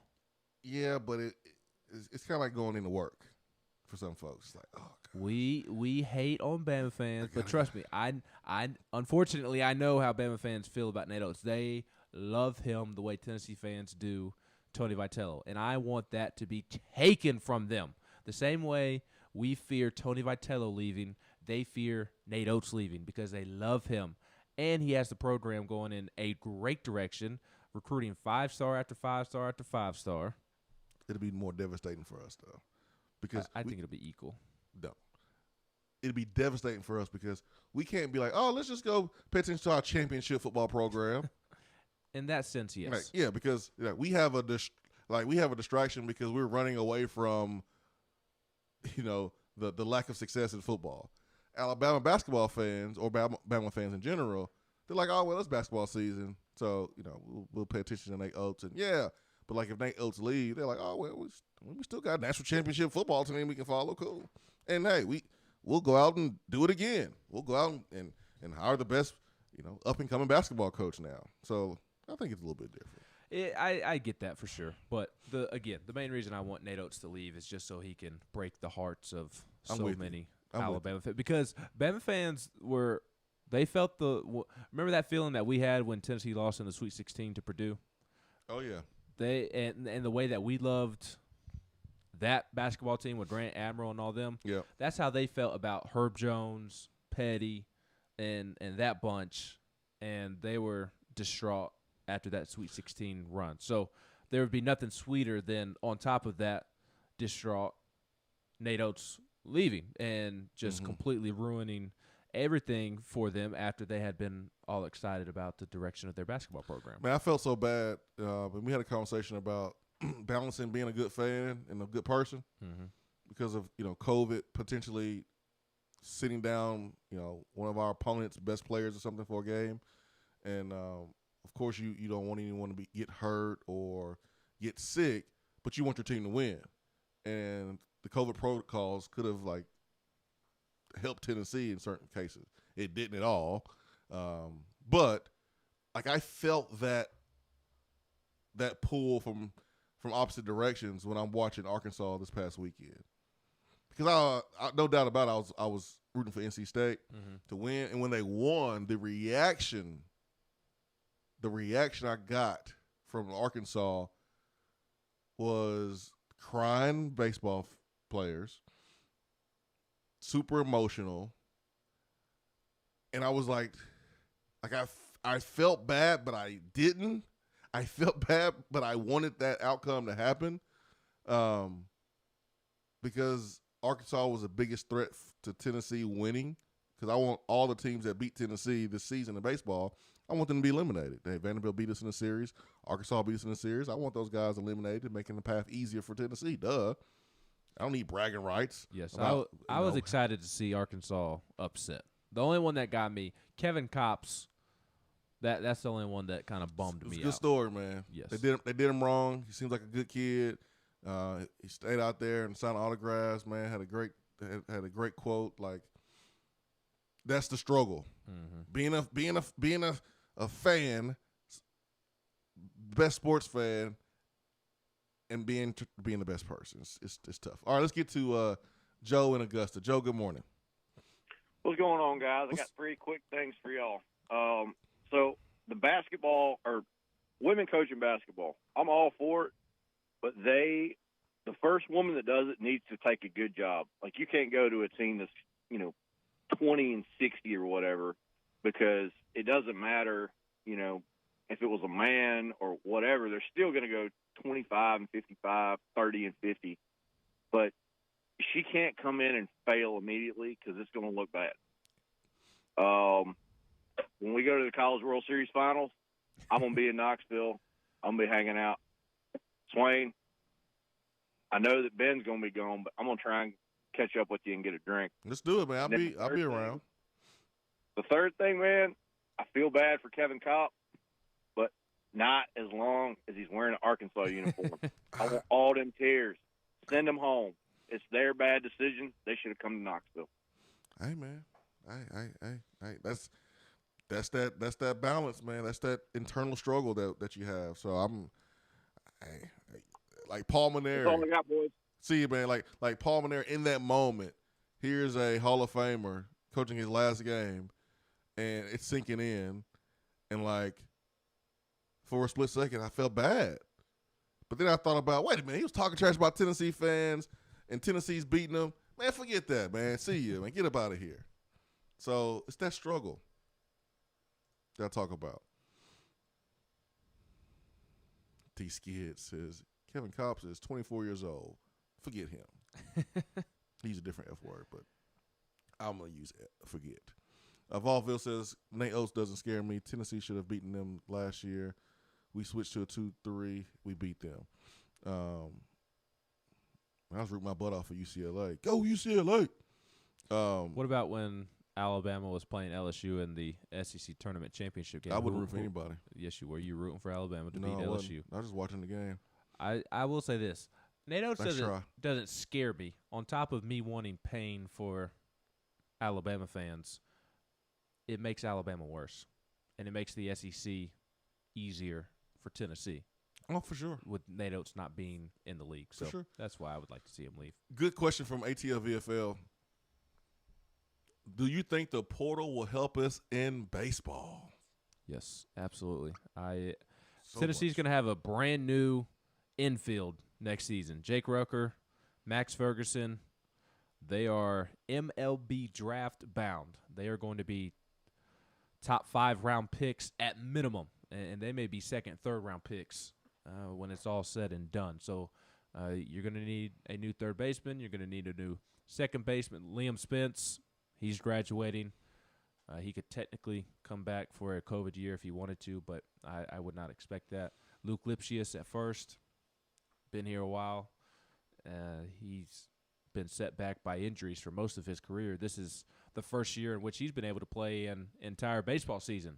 He was able to stay healthy last year, but last year only lasted 18 games before COVID shut it down. So I would expect him to move on as well. So you're going to have a completely new infield, and I fully expect, on top of 2 big-time JUCO kids that Tony has coming in, I expect Tennessee to be very aggressive in the transfer portal, even more aggressive than Rick Barnes, or maybe as aggressive, because Rick was pretty aggressive in the transfer portal. And then you're also going to need a new pitching staff. Blade Tidwell will be back, but Will Heflin, he's gone, graduating. And then Chad Dallas, he is a redshirt junior, so technically he could come back, and I think he is a question mark, and certainly possible that he comes back, but I would lean towards him being drafted and leaving.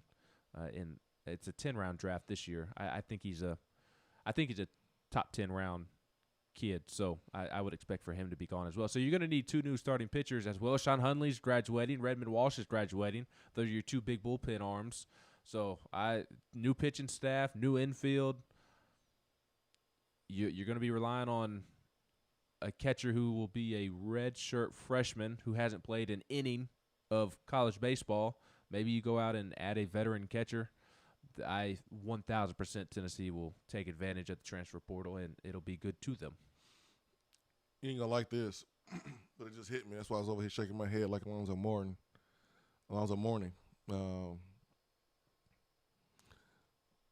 Tony Vitello's pitch when recruiting players out the transfer portal after he loses a lot of players from this championship run team, will be similar to the pitch that Bruce Pearl and Nate Oates has used to get players to their school. What's that? Number one, you're winning. You're competing at a high level. The coaching style is attractive to young folks. The style of play is attractive. You're gonna have fun. There's a lot of energy. It's high. It's high pace. You look at the culture of Tennessee baseball. Like if you are transferring from another program, how can Tennessee not be attractive to you? Especially you have a coach that's going to let you be you, and you're probably playing for some old fart with a stick up his butt who won't let you bat flip. So, like, Tony Vitello is going to be attractive to a lot of guys out there in the transfer portal. I think Tennessee's going to be able to clean house. And I think Vitello, what he has to sell as far as personality, reminds me a lot of Bruce Pearl. And you look at Nate Oates, style of play, you're going to shoot threes, and you're going to do layups, and you're going to dunk. Mm-hmm. And you have a passionate fan base already in place there at Auburn with football. Auburn has shown, Bruce Pearl has shown twice that you can flip a football fan base to basketball. Nate Oates is doing that at Alabama. If you are a basketball player that went to Villanova as a basketball school, or you went to North Carolina, UCLA, and you want to transfer, you're like, man, wait, Alabama got some passionate fan bases, and man, they have a style of play that fits me. If you are a transfer baseball player, everything's in place for you. Yep. So I think Tony's gonna be able to clean house in the portal the way that Rick Barnes has been able to clean house in the portal. I love that you bring up Rick Barnes because that is my next point. Here's the dope thing about Tennessee baseball right now, and what makes Tony Vitello and his coaching staff so great and so attractive is that Tennessee baseball right now, Tony Vitello is a mix of Nate Oates, Bruce Pearl, and Rick Barnes. Because what has Rick Barnes been able to sell? Development, player development. Yeah. That's what Rick Barnes sold Justin Powell on, and what is, to your point, Nate Oates and Bruce Pearl sold. They can sell development. Their track record isn't as strong as Rick's, but Auburn players develop while they're at Auburn under Bruce Pearl.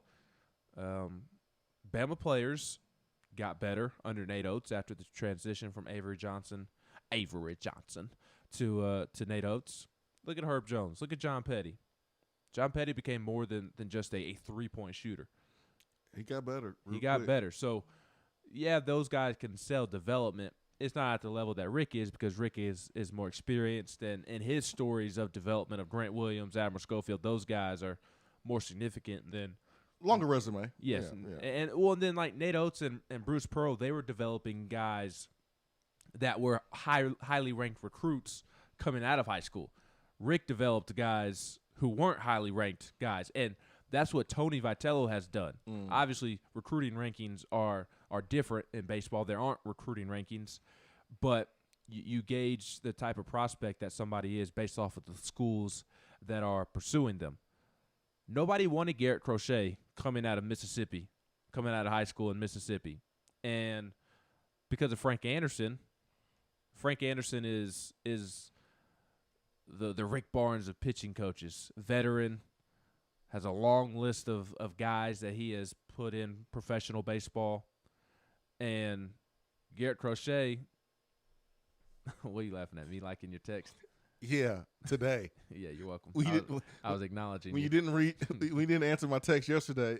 You gonna like it during the show? Yeah, that's right. I loved it actually. But like Frank Anderson was able to take Garrett Crochet, somebody that nobody wanted coming out of high school in Mississippi, and turned him into a first-round pick. And now he's one of the best relief pitchers in all of baseball in his first full season with your Chicago White Sox. He didn't even throw an inning of minor league baseball before he threw in the majors last year. And now I don't know if it's still going on, but like a week ago he had thrown like 13.2 consecutive innings without allowing a run.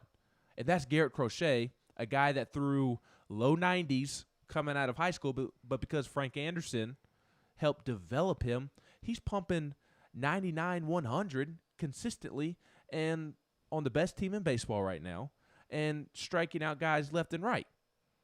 And Garrett Crochet is like if Grant went to the league or if Admiral went to the league and started was playing at an all-star level.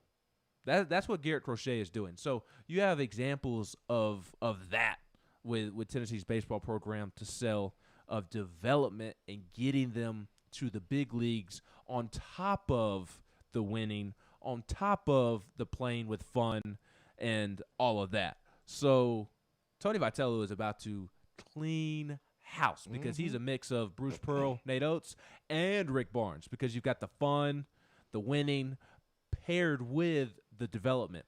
Max Ferguson, I just talked about him being a top 2, top 3 round caliber player.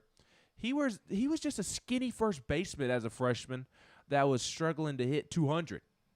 But he had athleticism, he had speed, and you see him make that diving catch on Saturday night that you don't really know how he even got to the baseball after it had been raining the way that he did, but he's so athletic and such a freak.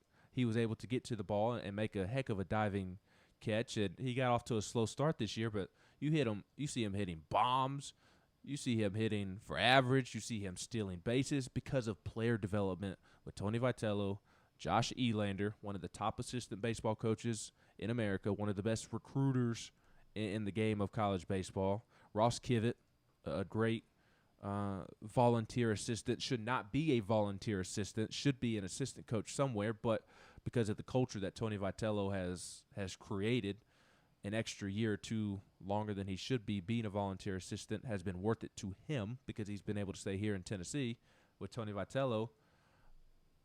So that's Max Ferguson. Jake Rucker, was a middle infielder, a shortstop, and he's developed into a great third baseman. Evan Russell, Tony Vitello compared him to a cockroach 2 years ago in a post-game media availability because Evan Russell doesn't have the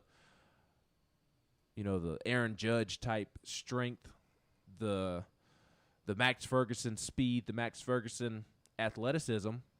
And when you start to count him out, he just kind of finds a way to get the job done. He doesn't go away. That's why Tony compared him to a cockroach, because he just doesn't go away, and he's persistent.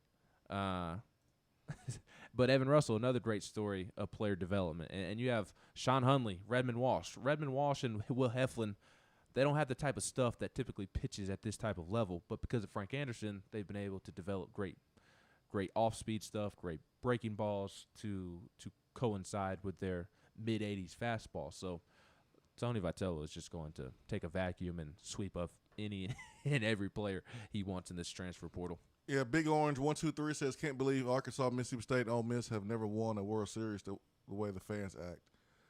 Man, that's one thing I've been noticing on Twitter, man. I've been noticing a lot of silliness from either folks not understanding how fundraising at the college level works, and get offended when Tennessee is making their fundraising campaign public. If it's not that, it's Arkansas fans, it's LSU fans, it's baseball fans of other schools that are home. Your team is home. Like, you can tell that these folks are not used to talking trash. Talking trash is about timing. You got to know your place. You got to know your place. Like, I like to talk a little trash. It's fun. A little. I like to have fun. Cool, whatever. But, like, there's a time when you talk trash, and there's a time when you shut up. Me and Rodney, we had a plan to play basketball against each other.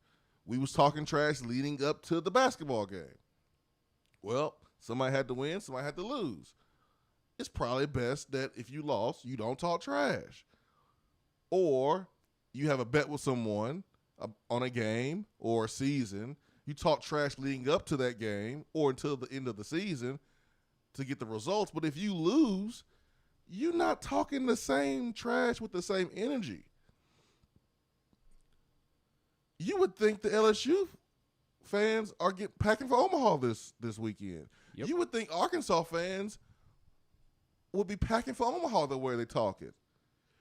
You are at home. You at home. And you can always tell when you're having a debate with someone, when you're having an argument with someone, especially in sports, when their argument is slipping.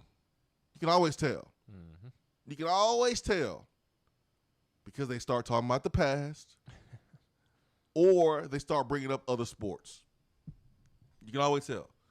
If they can't stay in the lines, They can't stay on task. They can't address the current point that you're talking about. If they start veering off and moving the goalposts, that means the grip is slipping. They don't have an argument. The fact is, Arkansas was the best team in the country for the entire season. Beat us. We gave them our best shot. Beat us. 3 out of 4 times. Beat us, man. Beat us fair and square. I mean, no excuses. We gave them our best shot. They beat us. It's better. But Arkansas fans, you was talking all that junk, and you got beat by NC State, and you home. You can't really hate on Tennessee right now. It's best for you just to be quiet for this year. Now, if you want to come back next year and you handle business and we don't, cool. You got your trash talk material. But for right now, shut up. And we know this. We're great trash talkers, Tennessee fans. But at least we know after we take that L, we probably need to be quiet for a little bit. We're gonna be quiet, but then we're gonna find something else. We'll be talking again. But for right now, you need to be quiet. And LSU fans, why are y'all talking? Why? Beat y'all by 10 plus runs. We are the reason why you out. You at home. Why are you talking? No one cares about what happened in football. No one cares about what happened last year or your prestigious program years ago. We talking about right now. And right now, Tony Vitello is your daddy. Simple as that. Admit it, acknowledge it, be quiet, and then wait for the next opportunity to talk trash. Because right now is not the opportunity for you. This is the art of talking trash. It's about timing. You got to know when to shut up. It's gonna be real funny if Tennessee manages to win the national championship, and all of a sudden, although Arkansas has been more relevant in baseball for much longer than Tennessee, correct? They don't have a national championship, but they've made several College World Series and should have won it 2 years ago. Should have, yep. Had a miscommunication on a foul ball. It would be hilarious if Tennessee managed to win the national championship, and then all of a sudden Tennessee had 1 national championship and Arkansas had 0. Yeah. I mean, sometimes but for some folks, man, they think moving the goalposts and keeping the argument going, I guess it makes them feel that like they're winning. Like I don't like if I argue with if I'm battling with a Vanderbilt fan and they say we beat you this year, we embarrassed you. I'm not the one that goes back and go, well, we beat you the last 68 times out of the 70. I'm not doing all that. I say, okay, you got me this year. Mm-hmm. You got me. Yep. Mm-hmm. You got me. Or Georgia fan, Alabama fan, or Florida fan, whatever. Using a Vanderbilt fan is probably tough because, next year we beat them. I'm not going to even brag or say anything because it's really what you're supposed to do. But, Georgia fan or Florida fan, you be quiet. You be quiet for that time because you lost. You don't have any legs to stand on. But the moment you do get those legs, you talk that trash. But I don't get why Arkansas fans, LSU fans, still talking right now. I don't get it. Their perspective is that because they've been relevant for much longer than Tennessee has at baseball, they feel like they can just continue to run their mouth. We don't got time for that. We over here trying to book flights for Omaha. We're over here trying to plan, carpools for Omaha, hotel rates. We ain't got time to be talking trash to people who's sitting at the house. We ain't got time for that. How about LSU fans, Arkansas fans? Y'all get together. Y'all real close. Y'all states make a boot. Won't y'all meet in the middle and have a crawfish boil or something? the Cajuns can bring the crawfish. Arkansas fans, y'all bring the pig. Y'all have a pig roast / crawfish boil. Once y'all meet in the middle, y'all do that. We got Omaha to worry about. We gotta go win a national championship. Do you like crawfish? I do, but they're annoying because it's too much work for a little piece of meat. Is it good? I've Yeah, never it's had good. crawfish. It's good. And I have no desire, hot take, no desire to eat crawfish at a crawfish boil because it looks like the most disgusting thing on the planet. The things are still alive and moving. It's not alive. They're moving. I've seen them. They're not cooked right then. They die once they go into the hot water. I don't know what kind of boil you was at. I don't know what you're talking. I've never been to a boil. You might have been at the Vanderbilt crawfish boil. You know they're into their Grey Poupon, not the. Yeah, they doing caviar. They doing caviar and eating raw fish and stuff like that. But no, man. As soon as you get the boil going, you put the seasonings in there, and then man, the crawfish goes in. It's like it's like. I have seen crab. them they on the they table die. moving. They not cooked right, man. They not supposed to be moving, man. I don't think you're as familiar with crawfish boil as you think that you are. Man, are you serious right now? Mm-hmm. Man, you about to embarrass yourself, man. Probably. You better stop. It's all good. You better stop. But even if I don't want to sit there and this is gonna sound bad. You sound bougie already. I don't care. I don't want to sit here and suck on this thing that you got out of the mud that still got tentacles everywhere, and it looks absolutely disgusting. Man, some people suck the crawfish head. No, I'm not down with that. They do. I don't. I just get the meat out and eat it. But like I said, man, it's too much work for a little piece of meat. Like, give me some crab legs. Give me some shrimp. I'll peel some shrimp. But like crawfish, I'm good. I'm good on that. But yeah, Ben. That is my latest hot food take. Crawfish is not supposed to be alive at a boil. My latest food hot take is that crawfish looks and appears way overrated. And I don't care who judges me. I don't care how bougie I sound. Where's Tennessee Tiger? I bet she's so disappointed in you. I don't care. God. I don't want to. These things look disgusting. And I'm not a big texture guy. Swain can vouch. I'm not a picky eater. I'm not a texture person. I just don't like spicy food. That's the only thing I'll steer clear of. They're not much different than the whole shrimp. Like this is the only like texture thing. It's like the thought of sucking a head off of a crawfish. You don't have to do that. I'm good. You don't have to do that. I don't care who's judging me. I don't care how bougie I sound. This is my latest food hot take. I don't care. All right, Ben. We'll get. You know what, Ben? We'll get you a cheese pizza and a juice box, and you be happy, okay? And a peanut butter and jelly sandwich. It's just it ain't bad as you making it, man. I'm sure it's not. It's like eating shrimp. After when you catch whole shrimp, it has a head and eyes and all that stuff. But Angela says you have to suck the head, Ben. That's where all the good juice is. See, that just sounds disgusting. Man, we'll let Angela do that. I ain't doing that. I don't do that. Yeah, see. They ain't doing all that. But one thing we are doing is going to the phones after the break. We got a quick break, top of the hour, going straight to the phones. Swain Event, fueled by Dead End Barbecue.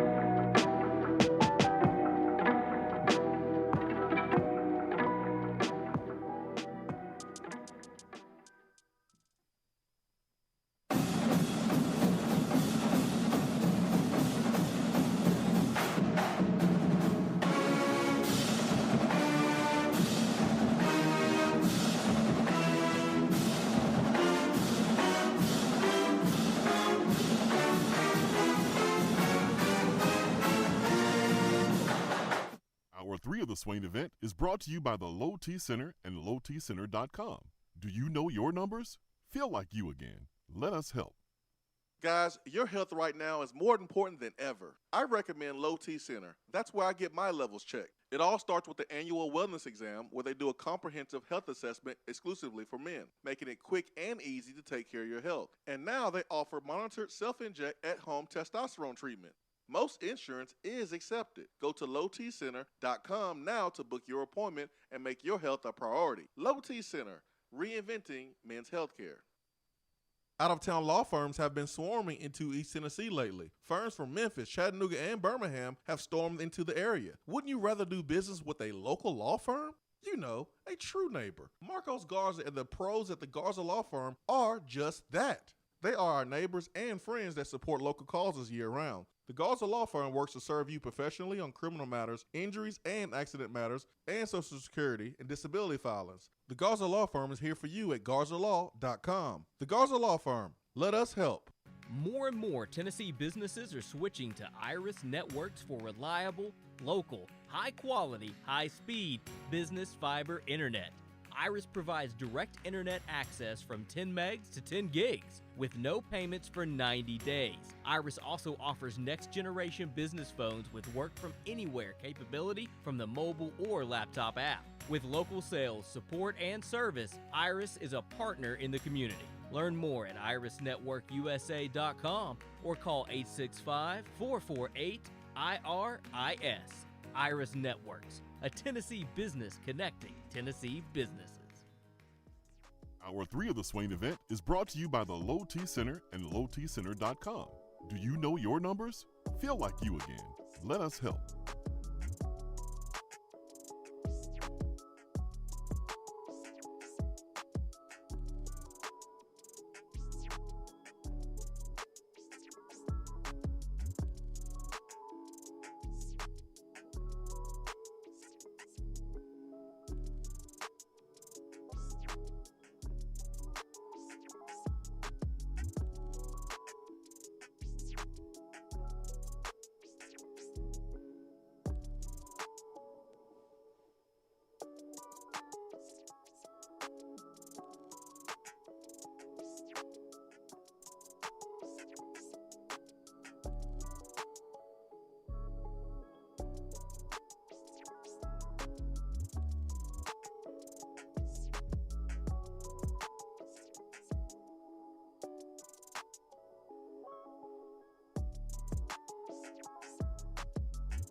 Hour 3 here in the Swain Event is powered by Low T Center and lowtcenter.com. Let's get to the phones. Iris Networks hotline. 90 days, no payment for business internet. Wes, good morning. Good morning, guys. What's going on? Everything. What's going on in your world? Just trying to make a buck. I know that's right. I don't know what to think of y'all's food takes here. Y'all? Raw fish, Swain, and Ben's not a spicy food person. What in the world is wrong with you people? Whoa. As you can imagine, I'm a chicken. Raw fish? What'd you say about? Yeah. Yeah, you said something about raw fish. You said you don't do raw fish or something like that.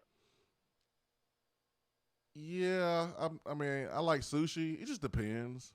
Well, that is what sushi is. Yeah, it just depends. So that's what I mean. I can do sushi, but like you love sushi. Yeah, I mean, you and I have gone on a sushi binge. I've taken you to a spot. Sir. Yeah, so what I think we were just talking about crawfish. I bet Ben is one of those people that goes to a wing place and gets the boneless wings that have like, lemon pepper and garlic parmesan. He doesn't go for the buffalo wing sauce. No, you're right. You're wrong on the boneless. I get the bone in. Swain can attest to that, but you are correct on I don't like spicy. I am a chicken. I am a wimp. I am not afraid to admit it. I don't care. I am lemon pepper. Lou Williams has the lemon pepper Lou nickname. I'm Lemon Pepper Ben. Give me the lemon pepper. Give me the Hawaiian. Give me the mild. I'm not ashamed of it either. There's nothing wrong with that at all, because you don't want to be someone like me that's all I get, and I regret it for about 3 days. Exactly. Because I have nothing but a stomachache. Exactly. But I love it in the moment.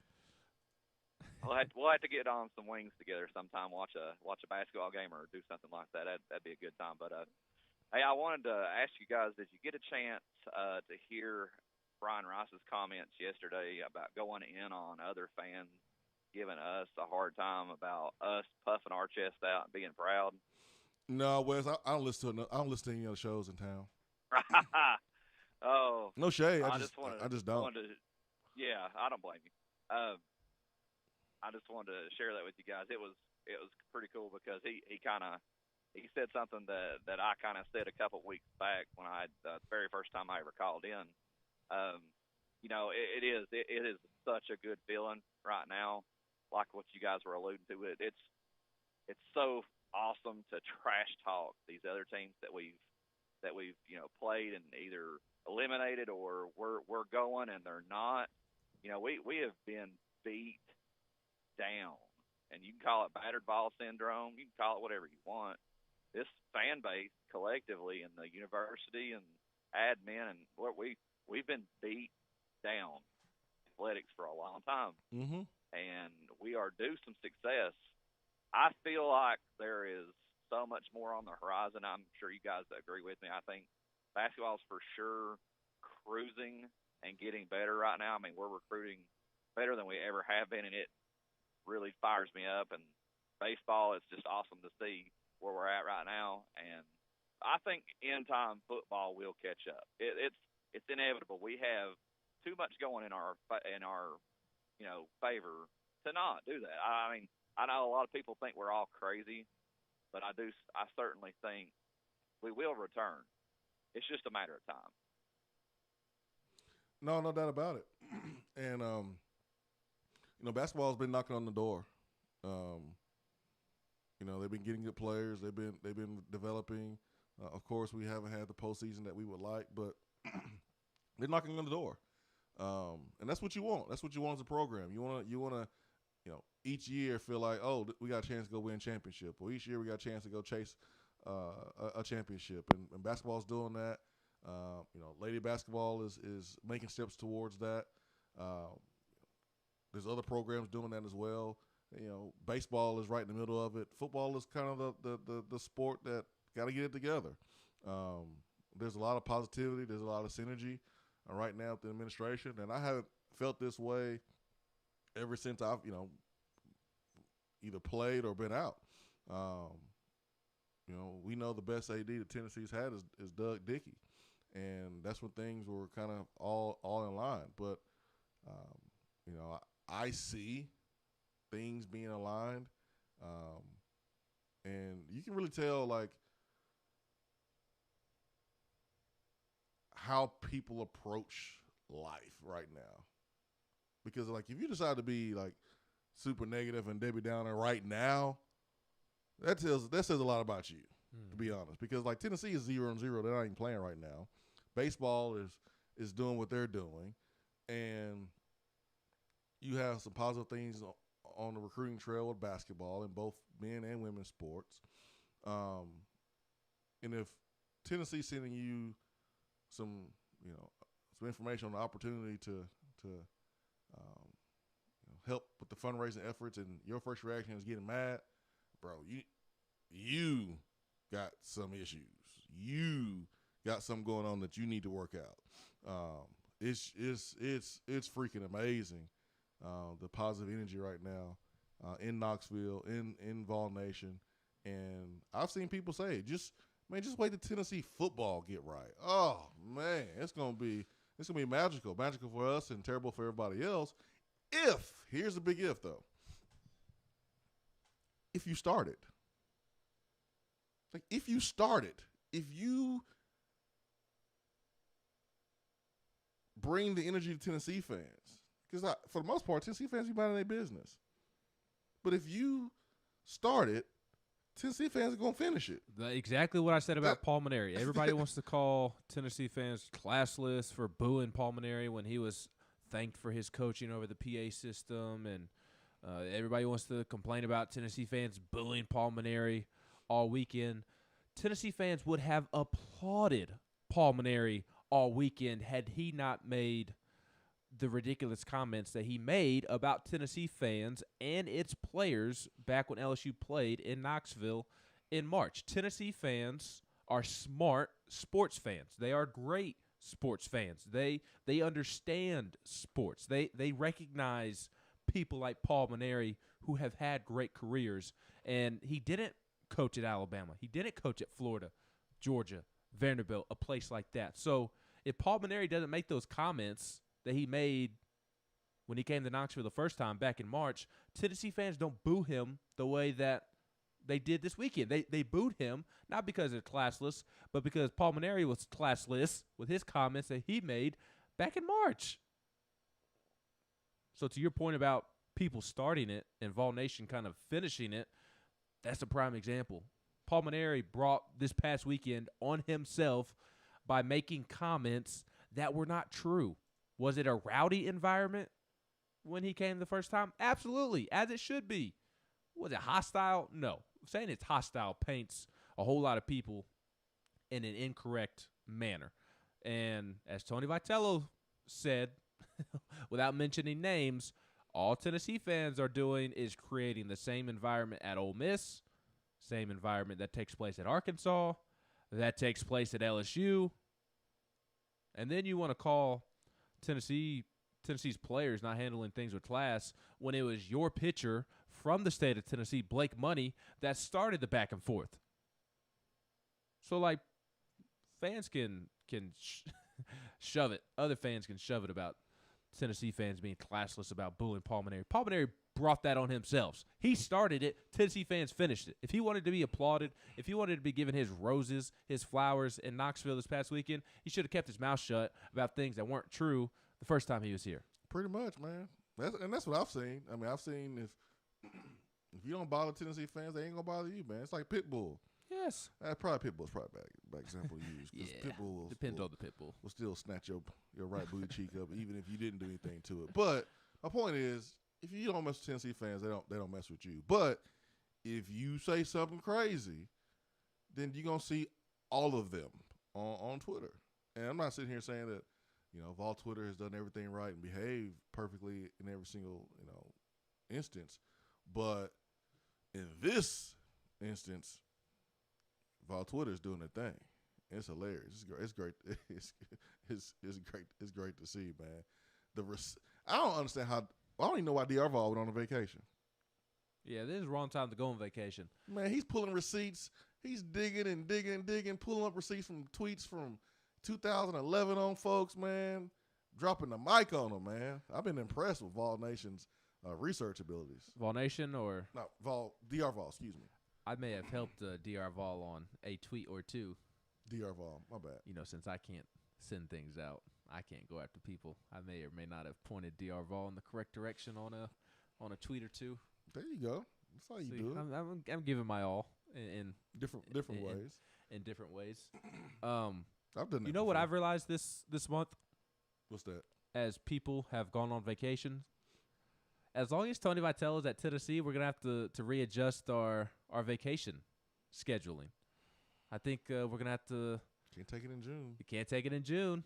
Tony Vitello is gonna be busy, so I think July is the month that Tennessee fans are gonna have to start taking vacations on, and it's actually a great thing if you think about it. If imagine, to your point a moment ago, all three clicking at the same time.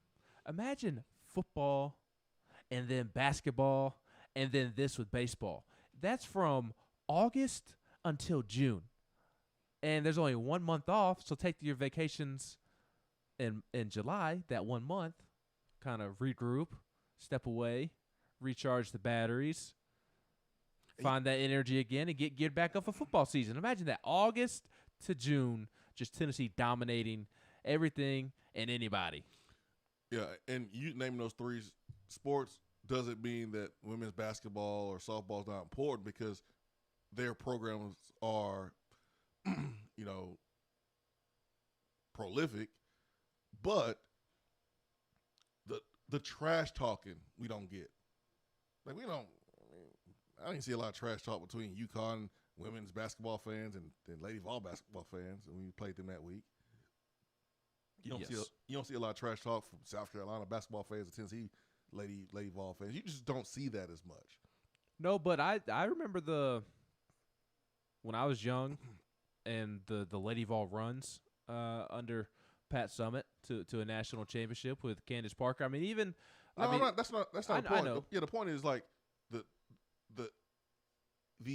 back and forth between fan bases, the trash talking. Like you just don't see it in like on Twitter, on social media when it comes to like Lady Vols or Lady Vol basketball, Lady Vol softball. The success is success. Now you mentioned, if all three men's sports are clicking, baseball, football, and basketball, from August to October, how much we'll be able to brag.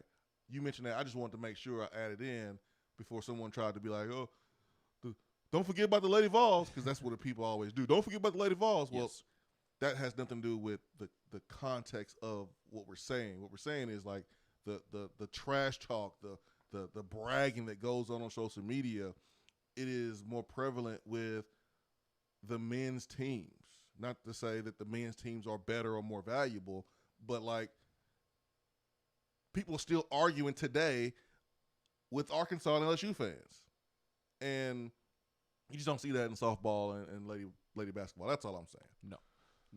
And I guess I should have kept my mouth shut because I was speaking to a different point of just the excitement of what Tennessee athletics can bring year round. Because, I mean, truly, if Tony Vitello stays here for another decade, I mean, the expectation, and I think he'll live up to the expectation, is that this is what every June is going to be like. Mm-hmm. And then you get the month of July off, and then you get football back going. I mean, I just would be a cool kind of never-ending cycle of dominance. And it's unrealistic to think that all three are going to be clicking at the same time. I mean, what university across the country has all three clicking right now? I mean, Ohio State doesn't. Clemson doesn't. Alabama doesn't. So it's unrealistic to expect. I mean, you may get it like for a year, for 2 years, but typically all three aren't going to be dominating at the same time. I wonder what Florida baseball did back when they won the football and basketball championship in one season. I wonder what they did. That was Florida, 2006. The football team won, and then the basketball team went on to win. What did they do? Was that No, it was 6. They were 500 baseball team. And then basketball was what, 08, 09? With Joakim Noah? No, they won basketball and football in 06. That's right. They won 2. Florida won 2 under Bill Donovan, but I know one where they shared with football. No, maybe it was 08, 09. I thought Joakim Noah was. Maybe it was 08, 09 because that was when Florida won their second one. When they beat – who they beat? They beat Oklahoma in 06. Yes. They beat Ohio State the second time. So maybe it was 08, 09. Maybe you are right. It'd be a rare occurrence. Let's see. NCAA 06, 07 is when they won the tournament. But basketball won it twice and football won it twice. Mm-hmm. When did they win it the same year? Was that 06, 07? Yes. Okay. Well, the NCAA tournament champs in 06 which was the 05-06 season. And then they won it in the 06-07 season. Gotcha. So, yeah, Florida baseball was 500 in 06. Yeah. So, I mean, they're 500 baseball team. It's rare that so you they get all wasn't all clicking all three. Even though 2 of them won the national championship, the baseball program wasn't that good then. So we got some work to do. We got a chance to make some history, but it's going to take a whole lot of work to be able to have 2 or more teams win championship out of those 3 sports in the same year. So. Well, and I was my point that I was going to make about the Lady Vols, both basketball and softball. I remember being middle school, early high school, and I guess Monica Abbott and Candace Parker was more middle school for me. But I vividly remember being on spring break at the Outer Banks in North Carolina when my dad was stationed at Fort Bragg, a.k.a. Fayetteville, North Carolina. I mean, that was when they won the 08 championship, I believe. Yeah, because that was like my 8th grade year, right before I was a 7th or 8th grade, right before I was a freshman in high school.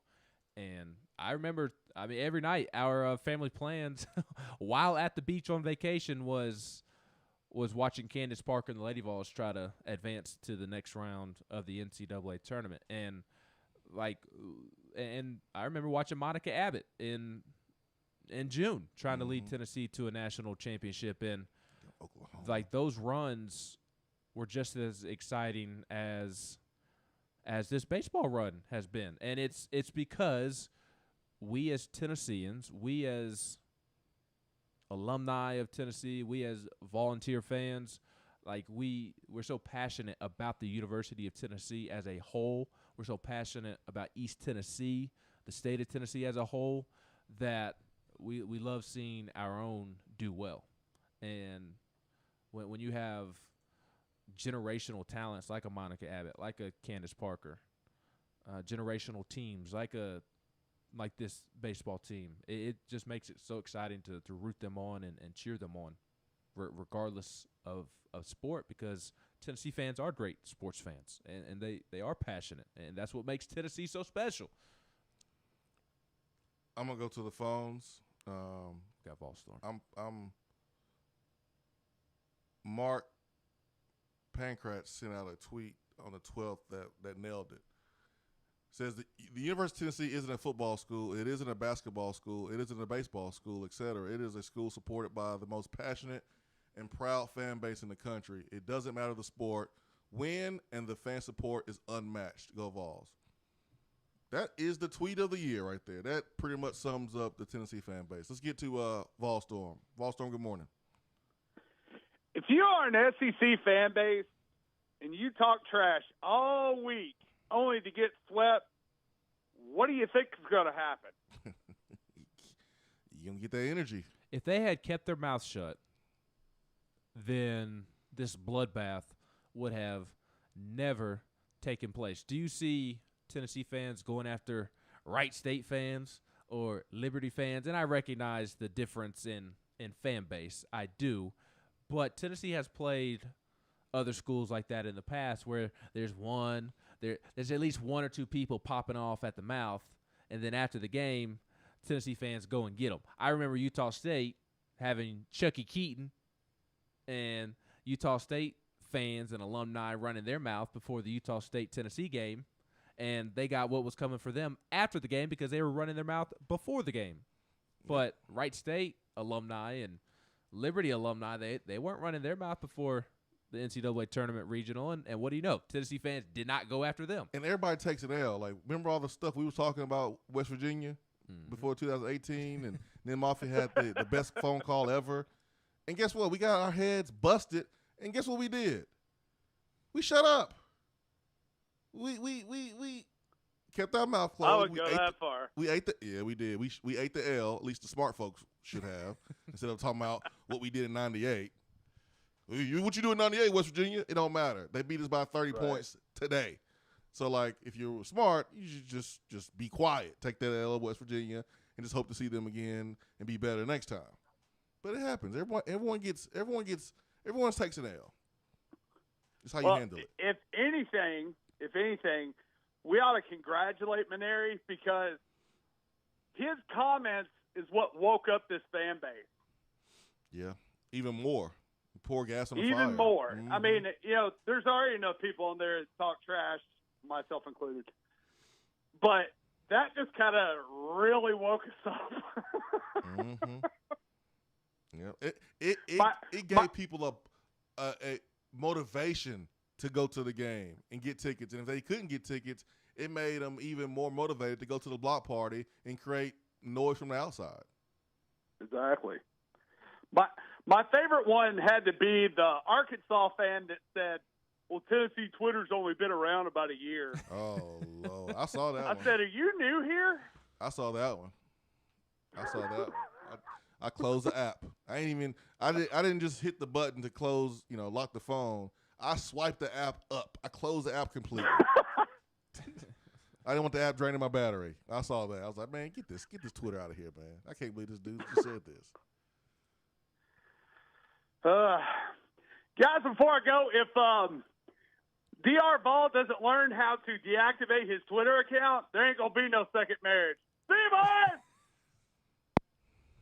boys! Not wrong. Man, get off Twitter. Even though some of his tweets have been great this week. I ain't going to lie. When you're on vacation and you sit around, on Twitter, that means you're in a place where things are way too expensive to do anything. Way too expensive. So DR Ball was like, let's do some things. Let's do some cost-effective activities. Let me dig up old tweets from rival fan bases and expose them. I'm gonna do that. That's free. DR Ball gonna DR Ball. Oh man, we love me some DR Ball. I don't know, the way he's traveling around, I think he doesn't need to do expensive lists, expensive free activities. Volunteer Jack says, leave pit bulls alone. They are gentle breeds. Listen, I've had a pit bull before. And where I've lived, we've had pit bulls. Don't act like pit bulls won't need to be provoked before getting at you. We know that's not true. Some of them, because of how they've been raised, they will get after you and ask questions later. It depends on how you raise them. But hey, I had me a pit bull. My first dog was a pit bull, and then a lab, and then now a Doberman. So Volunteer Jack sounds like he has a pit bull. I wonder what color is it? Is it brindle? Is it blue? But you got a brown one, red nose. What kind of pit bull you got, Volunteer Jack? I know you got one. I can just tell. I can tell you got one. Look, I'm not going to be in the market for a dog for a long time. I love my Judge, my Australian Shepherd / Border Collie mix. Crazy boy. Love him to death. But I'm not naive to think that he's going to be here forever. And I'm already started in on trying to talk the wife into pit bull being the next dog that we get. A pit bull or a husky.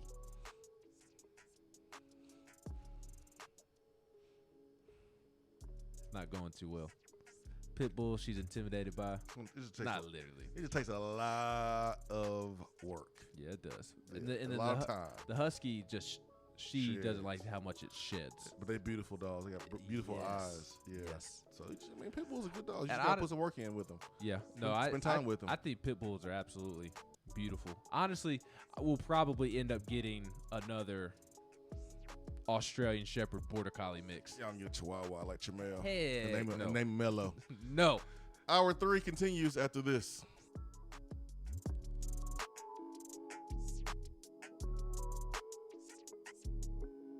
Hour 3 of the Swain Event is brought to you by the Low T Center and lowtcenter.com.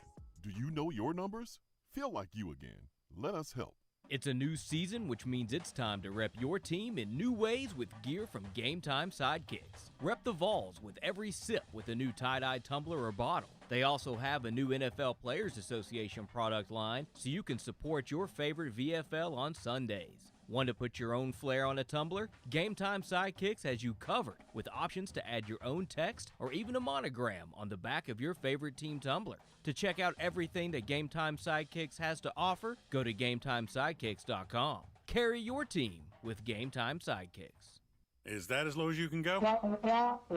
Okay, thank you. Hello, is that as low as you can go? Okay, thank you. What are you doing? Calling around to get the best rate on a car loan. Why? Everyone knows Alcoa 10 is the best choice to purchase a vehicle or refinance your current loan. And with low interest rates and 90 days to your first payment, it's a no-brainer. You can even apply online and sign all the documents from the convenience of your home. Yeah, I don't know what I was thinking. Alcoa 10 Credit Union. It's so easy. Go to atfcu.com for details. Rates are dependent on credit score and equal housing lender. Top 100 barbecue restaurant Dead End Barbecue is a no-brainer when you are craving the smoky flavor of quality Q. Dead End makes it easy to enjoy their fantastic menu with online ordering from Chow Now for pickup. Or if you don't feel like leaving the house, then have Dead End Barbecue delivered right to your door by Loco Knoxville or Bite Squad. Cheer on your favorite team with the best barbecue around. Check them out online at deadendbbq.com. Dead End Barbecue. The search is over. Guys, your health right now is more important than ever. I recommend Low T Center. That's where I get my levels checked. It all starts with the annual wellness exam where they do a comprehensive health assessment exclusively for men, making it quick and easy to take care of your health. And now they offer monitored self-inject at-home testosterone treatment. Most insurance is accepted. Go to lowtcenter.com now to book your appointment and make your health a priority. Low T Center, reinventing men's healthcare. More and more Tennessee businesses are switching to Iris Networks for reliable, local, high-quality, high-speed business fiber internet. Iris provides direct internet access from 10 megs to 10 gigs with no payments for 90 days.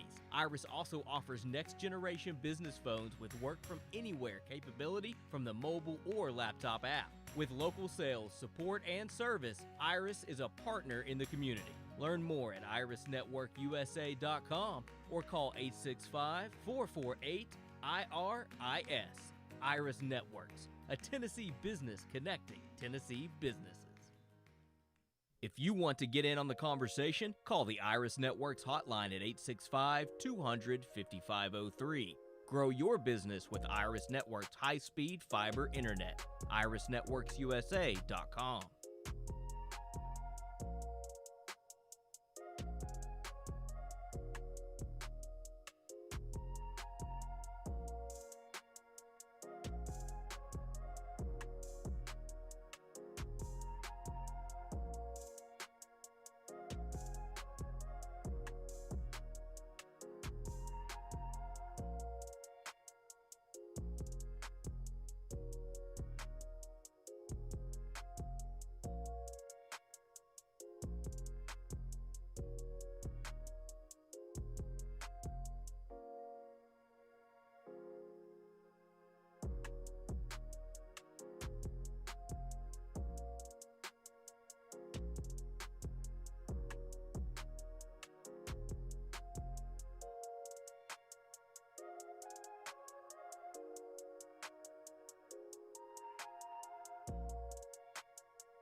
Let's get to the phones. Hour number 3 is powered by Low T Center, Ben McKee, Jason Swain. Swain Event fueled by Dead End Barbecue. Turkey Man. Good morning, Turkey Man. Good morning, guys. How we doing? Great, man. What happened to the turkey call, Turkey Man? You did it a couple days ago, I but don't then know.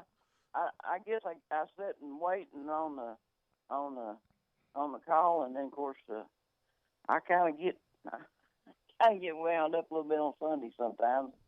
I guess I just kind of backed off a little bit, but I can. There you go. Anytime. I mean, I feel like we need a turkey call this week.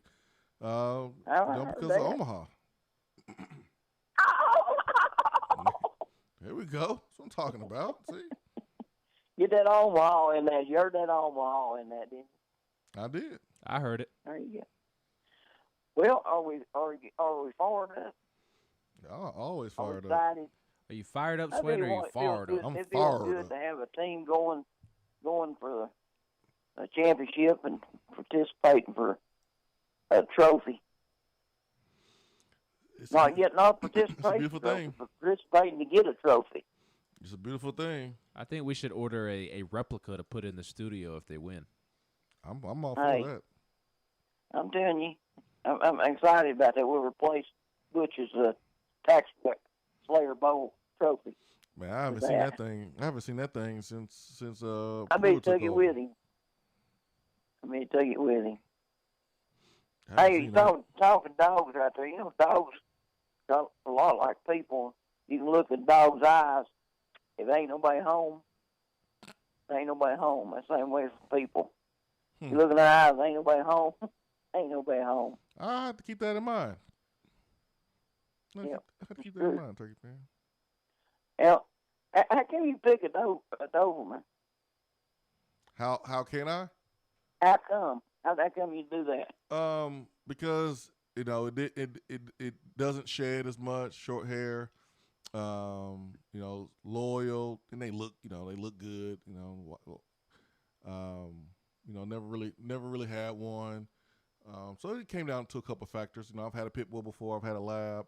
I got a cousin that has a German Shepherd, and German Shepherd they shed way too much for me, and so it just kind of did a process of elimination.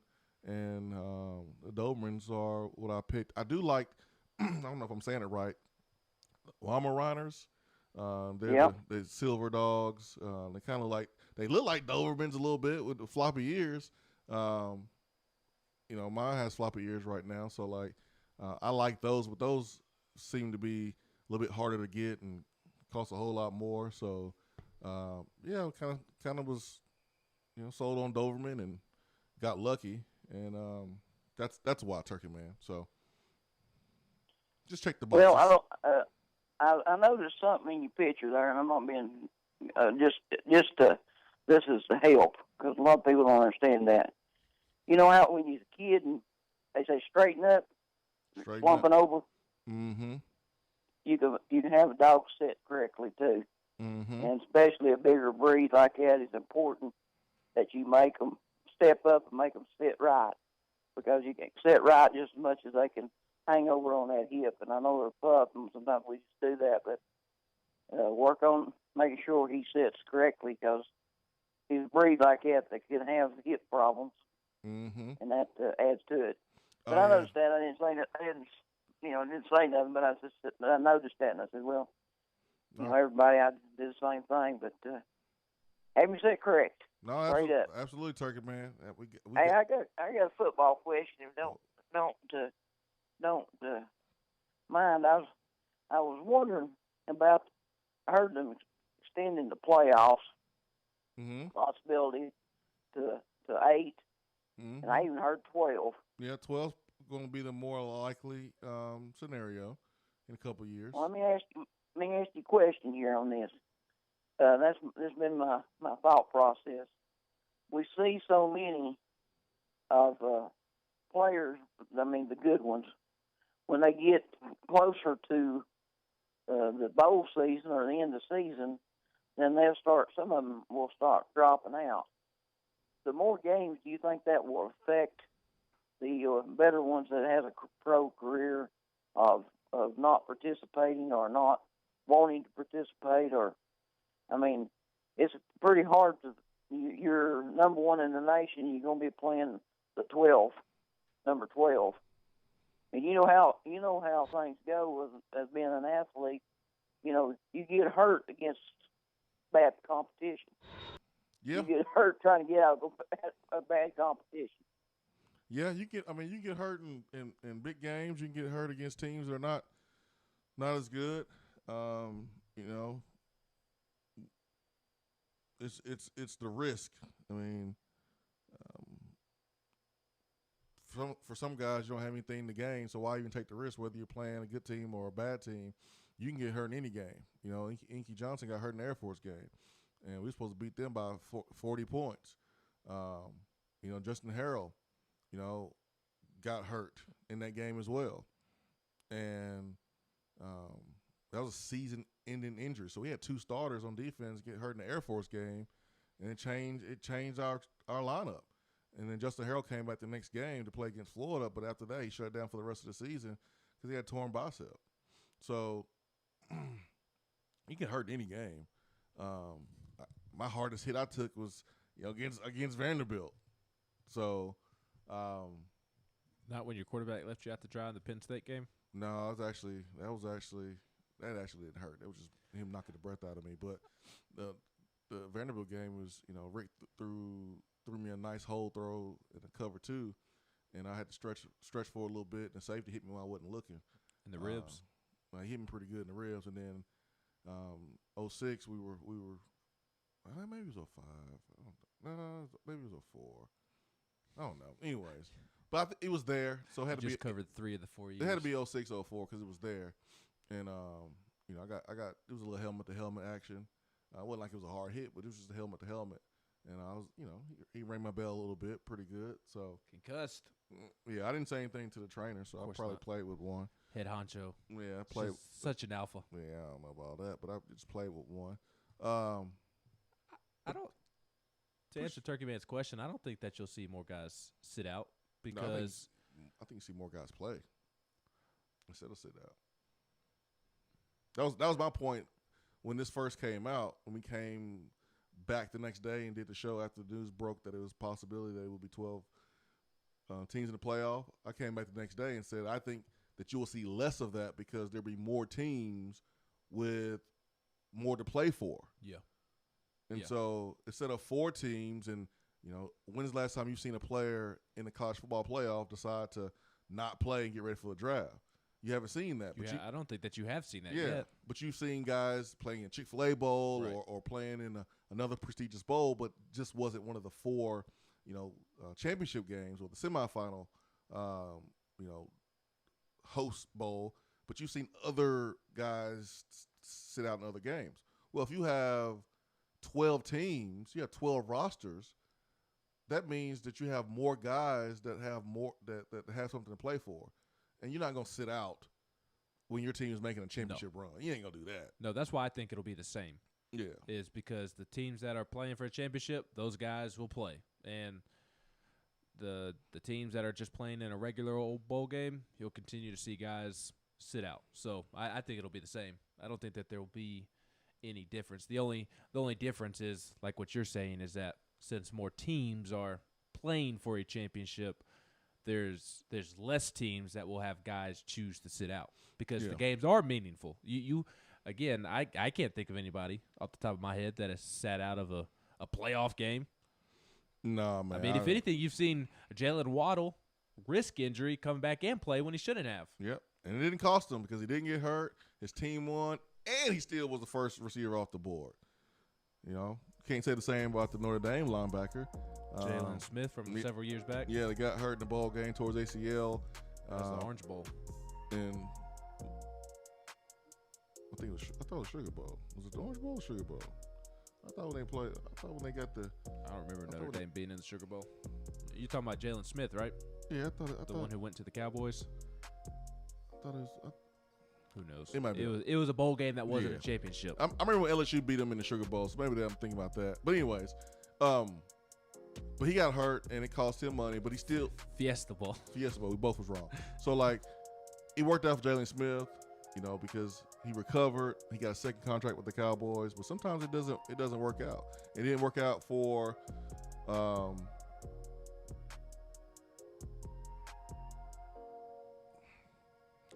I was about to say Willis McGahee, but man, it kind of still worked out for him. He got hurt. First round pick. Yeah, he got hurt. Still was a first round. He was a late first round pick, so he still lost money, and he still played the league. Marcus Lattimore got hurt in the regular season, so it wasn't in the bowl game, so it's hard to use him. But sometimes it works out. Sometimes it doesn't. But I think you'll see more guys play instead of sit. Mm-hmm.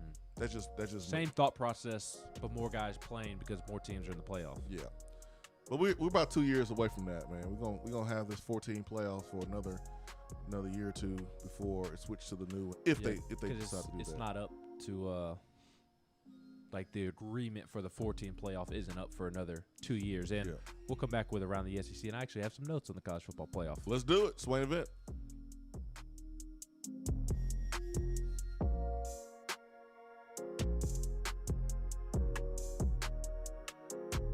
I'm Vince Moore, wide receiver, VFL 1991, and you're listening to the Swain Event. JC's Tree and Landscaping Service specializes in quality tree work done at an affordable price. Trimming and removing trees are their specialty. They also offer other services like land clearing, stump grinding, crane services, and all of your basic landscaping needs for both commercial and residential. JC's will give you a free estimate and beat any written quote by a competitor to guarantee that you get the lowest price around. Don't risk your land with a fly-by-night service. JC's Tree and Landscaping is licensed and insured. Give them a call at 865-599-3799. Out-of-town law firms have been swarming into East Tennessee lately. Firms from Memphis, Chattanooga, and Birmingham have stormed into the area. Wouldn't you rather do business with a local law firm? You know, a true neighbor. Marcos Garza and the pros at the Garza Law Firm are just that. They are our neighbors and friends that support local causes year-round. The Garza Law Firm works to serve you professionally on criminal matters, injuries and accident matters, and Social Security and disability filings. The Garza Law Firm is here for you at GarzaLaw.com. The Garza Law Firm. Let us help. Guys, your health right now is more important than ever. I recommend Low T Center. That's where I get my levels checked. It all starts with the annual wellness exam where they do a comprehensive health assessment exclusively for men, making it quick and easy to take care of your health. And now they offer monitored self-inject at-home testosterone treatment. Most insurance is accepted. Go to lowtcenter.com now to book your appointment and make your health a priority. Low T Center, reinventing men's healthcare. It's a new season, which means it's time to rep your team in new ways with gear from Game Time Sidekicks. Rep the Vols with every sip with a new tie-dye tumbler or bottle. They also have a new NFL Players Association product line, so you can support your favorite VFL on Sundays. Want to put your own flair on a tumbler? Game Time Sidekicks has you covered with options to add your own text or even a monogram on the back of your favorite team tumbler. To check out everything that Game Time Sidekicks has to offer, go to GameTimeSidekicks.com. Carry your team with Game Time Sidekicks.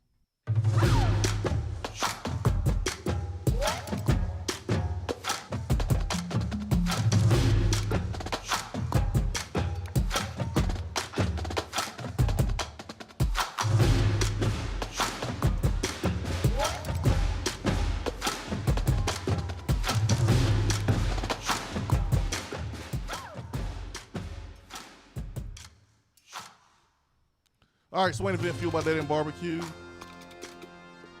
It's time for some around the SEC. Ben, what's up for today? I wanted to revisit the college football playoff expansion stuff that was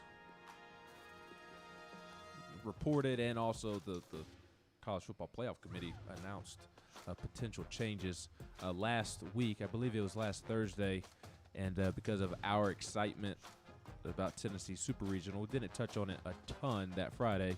We did have a conversation with Stokes, but didn't necessarily get into the details of the changes that will be taking place, and been meaning to do so this week, but been kind of busy with Tony Vitello. But in the midst of a 12-team playoff that has been proposed and would take place for the 2023 season, here are some other elements of the working group's proposal. And while the playoff calendar is still to be worked out, this is broadly the recommendation.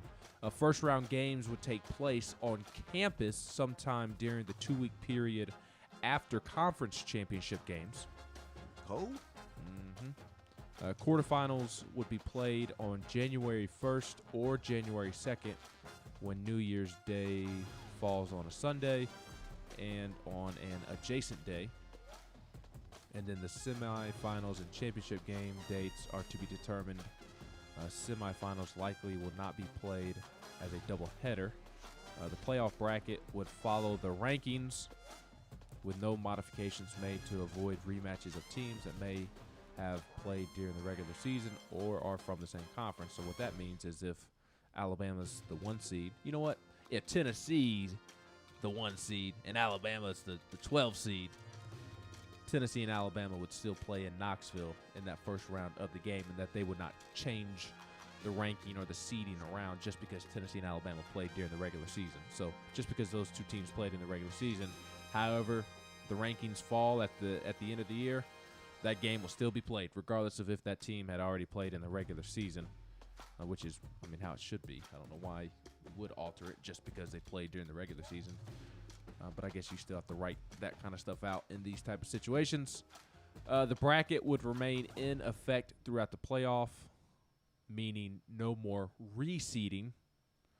The working group's charge did not include deciding which bowls might be a part of the college football playoff in the future.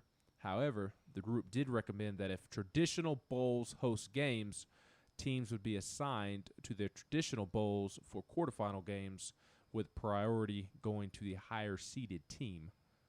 And then all 11 games would be under the college football playoff umbrella, with the administrative specifications and the process for selecting the 6 bowls that would rotate as hosts of the quarterfinals and semifinals still to be determined.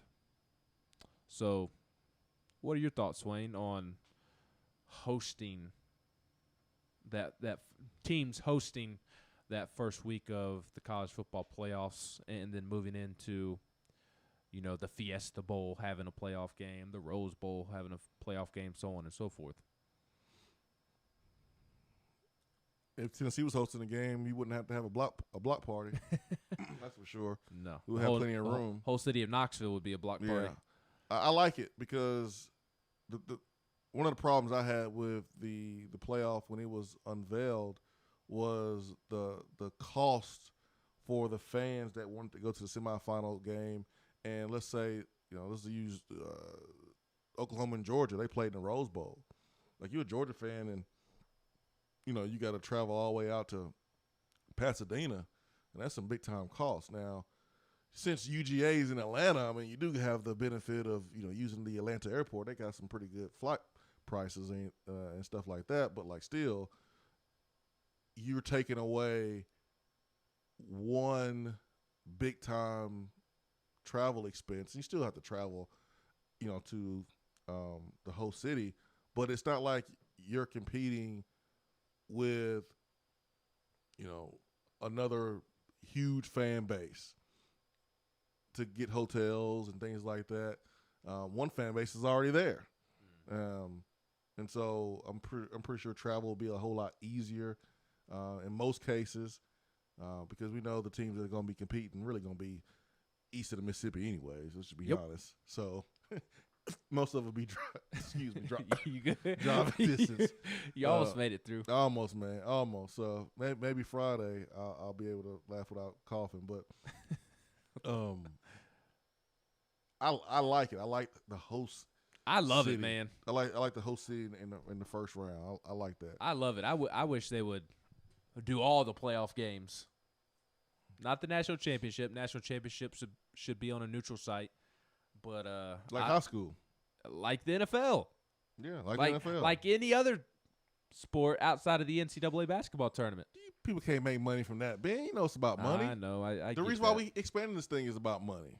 I know. I do wish that they would all be played at a home field.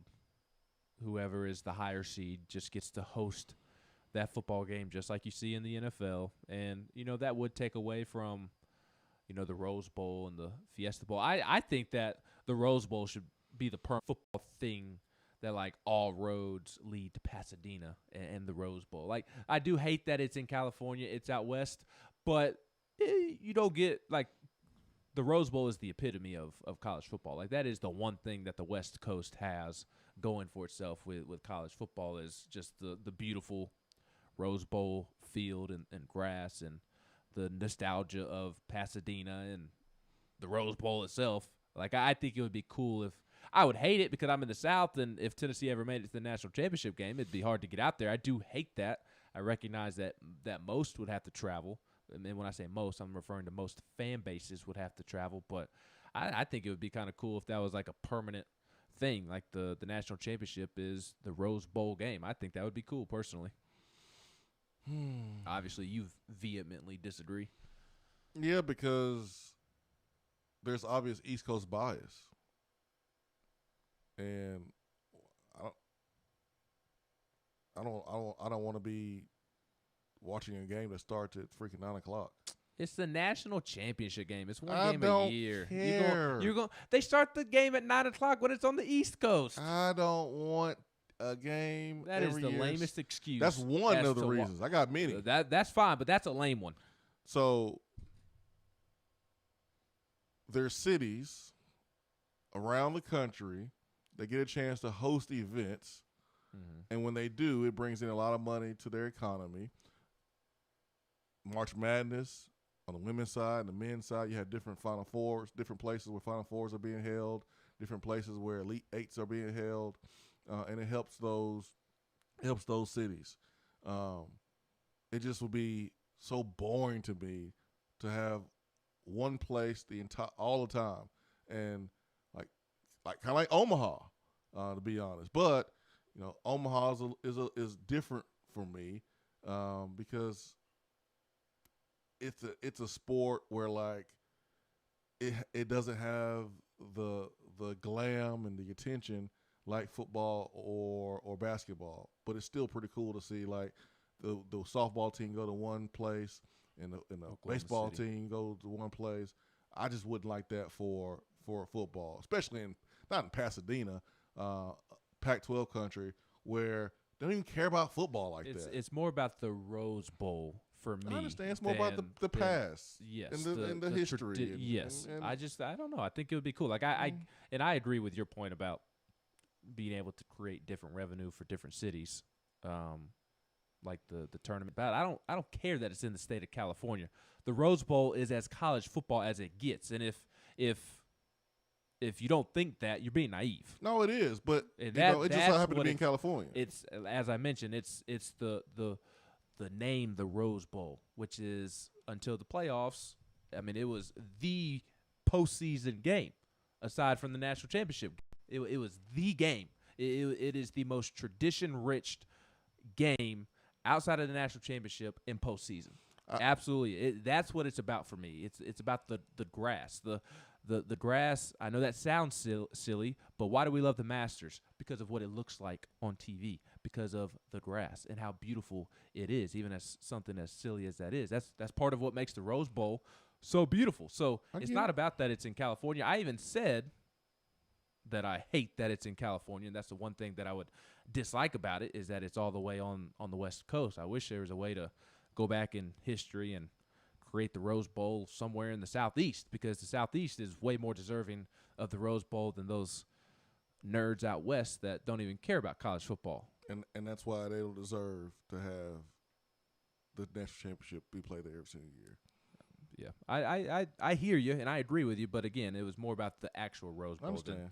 I just think it'd be like a cool thing for college football. I don't think that a permanent location would get boring, because I think it's cool, even though college baseball isn't as popular as college football. Like, I think it's cool that is like a destination and something that is talked about, getting to Omaha all throughout the regular season, all throughout the off season. I think that's cool personally.